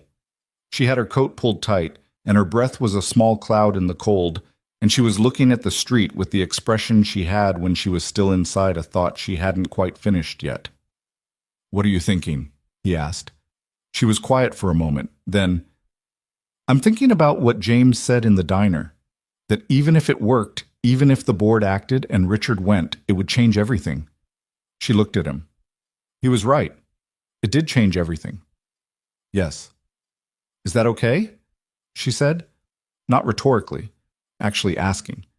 He thought about the last 6 months, about the depositions and the audit and the restructuring of a company's governance after the person at the center of it had been removed, about the weeks when everything felt uncertain and the weeks when it started to feel more solid, about Maya's question, "Is she nice?" and his answer, and what his answer said about what he'd learned to value, about standing at a window in November looking at a gray lake and saying, quietly, the work was real. "Yeah," he said, "it's okay." She looked at him for a moment, and he looked back, and what passed between them was not the charged uncertainty of two people who don't know each other yet. It was something quieter and more durable than that. The look of two people who have been through something real together and have come out on the other side knowing exactly who was beside them. His car came. He held the door for a moment. "Saturday," he said. "Saturday," she agreed. He got in the car and drove through the February streets toward his apartment, toward Maya and the kitchen table and the refrigerator magnets and the ordinary furniture of his life that was, despite everything, still there and still his. The city moved around him, indifferent and full of itself, the way cities always are. He thought about Richard Voss. He didn't think about him often anymore, which was probably healthy and also felt slightly incomplete, the way it always feels slightly incomplete when you expect closure and get resolution instead, which are different things. Closure is a feeling. Resolution is just what happens when the situation ends. The feeling catches up eventually, or it doesn't, and either way you keep going. The SEC investigation concluded 6 months after the depositions. The results were not public in the way that most people would have wanted them to be. No perp walk, no dramatic press conference. The Pelican Group account was traced to a financial advisor who had acted as an intermediary between Richard and Gerald Foss over a period of 26 months. Both Richard and Foss reached civil settlement agreements with the SEC that included significant financial penalties, disgorgement of the transferred funds, and bars on serving in executive or board roles at SEC-regulated companies. Richard Voss did not go to prison. This was a fact that Adrian and Lena discussed once, briefly, and then set down because the alternative was to spend energy on an outcome they couldn't change, and they had better uses for the energy. James Okafor was brought on as an independent auditor for Hartwell's restructured compliance framework. He accepted the engagement with the measured manner of someone who had been waiting to finish something he'd been forced to leave unfinished, and he built the compliance structure with a thoroughness that reflected both his professional skill and his particular personal stake in making sure what had happened couldn't happen the same way again. You could see the care in it, the specific kind of care that comes from knowing what the absence of something costs. The Saturday dinner happened, and then another one. And then a Tuesday that wasn't dinner but was a walk along the lakefront with Maya between them, asking Lena questions with the fearless specificity of children who haven't yet learned that some questions are complicated. What's your favorite color? Do you have a dog? Why don't you have a dog? Would you ever get a dog? What kind of dog would you get if you got a dog? And Lena answering all of them with complete seriousness, because she understood instinctively that a child's questions deserve the same quality of attention as anyone else's. What grew between Adrian and Lena over the months that followed was not a story with a clean shape. It didn't have the architecture of something designed. It had the messier and more durable architecture of something that built itself out of the materials that were actually available, which were two people who had seen each other at their most offensive and most honest, and had chosen to keep showing up anyway. They argued. Not the performed arguing of the boardroom, not the competitive sharpness they'd spent 3 years deploying as weapons, but the actual arguing of two people who have different instincts and don't always agree and are not willing to perform agreement they don't feel. Lena thought Adrian was too slow to trust new people. Adrian thought Lena took on too much without asking for help. They said these things to each other directly, without the armor that makes directness easy but empty, and they were wrong about each other sometimes and right about each other sometimes, and the wrongness and the rightness both contributed to the picture. There was a night in April when it rained for 9 hours and Maya had a fever and Adrian was on his third load of laundry at 11 p.m. and had completely forgotten he was supposed to call Lena, and she called him instead to find out what had happened, and he answered the phone with a tired and slightly frantic explanation, and she said, without any version of hesitation, "I'm coming over." And he said, "You don't have to do that." And she said, "I know I don't have to," and came over anyway and sat in the kitchen with him for 3 hours while Maya slept, and the rain did what it was doing, and they talked about nothing important, which is the most important kind of talking there is. He thought about that night sometimes when he thought about what it meant to not be alone. Not the grand version of not alone. Not the version that requires ceremony and declaration. The 3 a.m. version. The laundry version. The sitting in a kitchen while the rain comes down and not needing the conversation to be significant because the presence is enough. What Lena thought about during that same period was more complicated to articulate.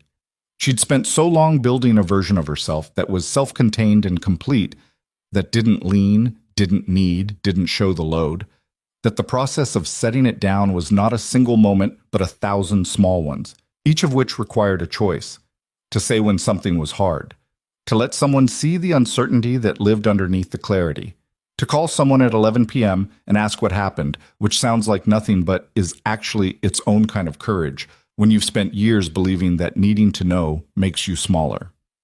She was not transformed. She was not healed of all the things that her history had done to her, because that's not how history works, and that's not how people work. But she was different in specific ways that she could point to. She asked for help more often. She told the truth more quickly. She ate dinner most nights instead of working through it, which sounds small and was actually foundational. The work was good. That was the other thing that was true, alongside all the personal things that were also true.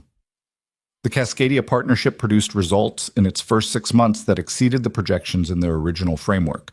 Not because the framework had been optimistic, but because they'd built it on honest intelligence and then had the structure to execute it well. The governance review at Hartwell produced a compliance framework that James was quietly proud of, and that the independent directors cited as a model when presenting to other portfolio companies.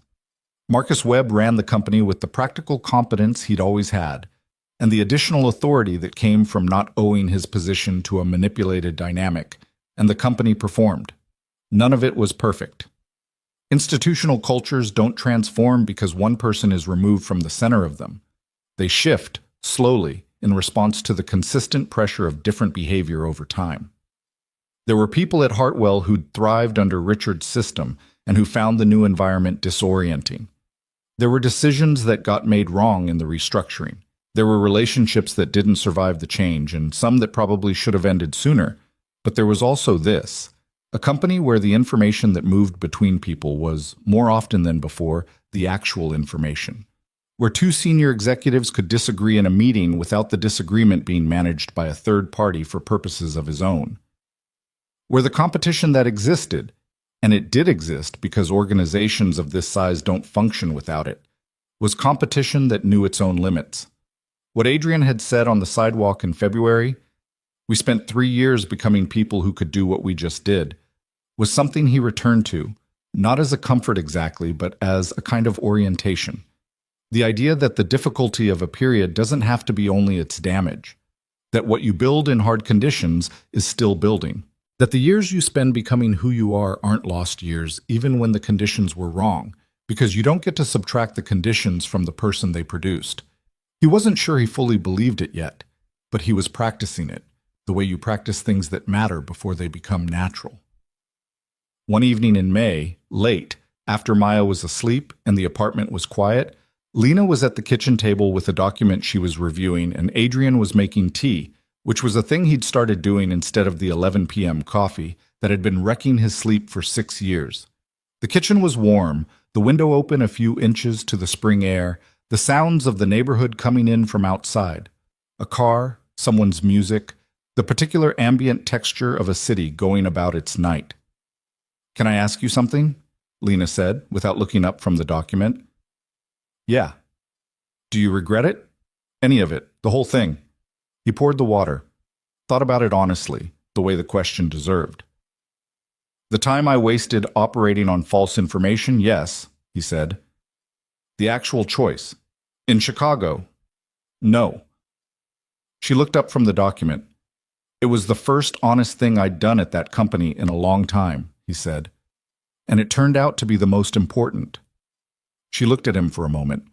Then she looked back at the document, but differently. Not reading it anymore, just holding it. "I used to think honesty was something you could afford when you were safe enough," she said, "when you had enough buffer that the cost didn't matter.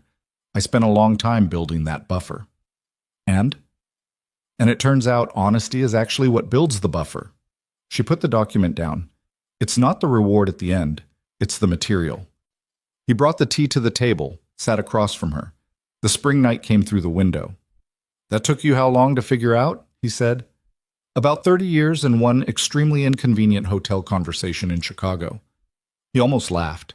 Actually laughed. Quietly, the real version. She smiled. Not the polished professional version, not the social punctuation version. The one that was just hers, that she'd learned, gradually and with some difficulty, to let be visible in rooms where it mattered. Outside, the city did what the city does. Kept going, regardless, full of its own stories, most of which no one would ever write down. The spring air came through the window, and the tea was warm, and the document sat unread on the table. And the night had the quality of nights that don't require anything from you except to be in them. That was enough. Not everything, not perfect, not the life either of them had planned when they were younger and more certain about what planning was for, but real. Built from the actual materials, and between two people who knew, without any remaining ambiguity, exactly who they were standing next to. That was more than enough. That was, in the end, the only kind of enough that holds.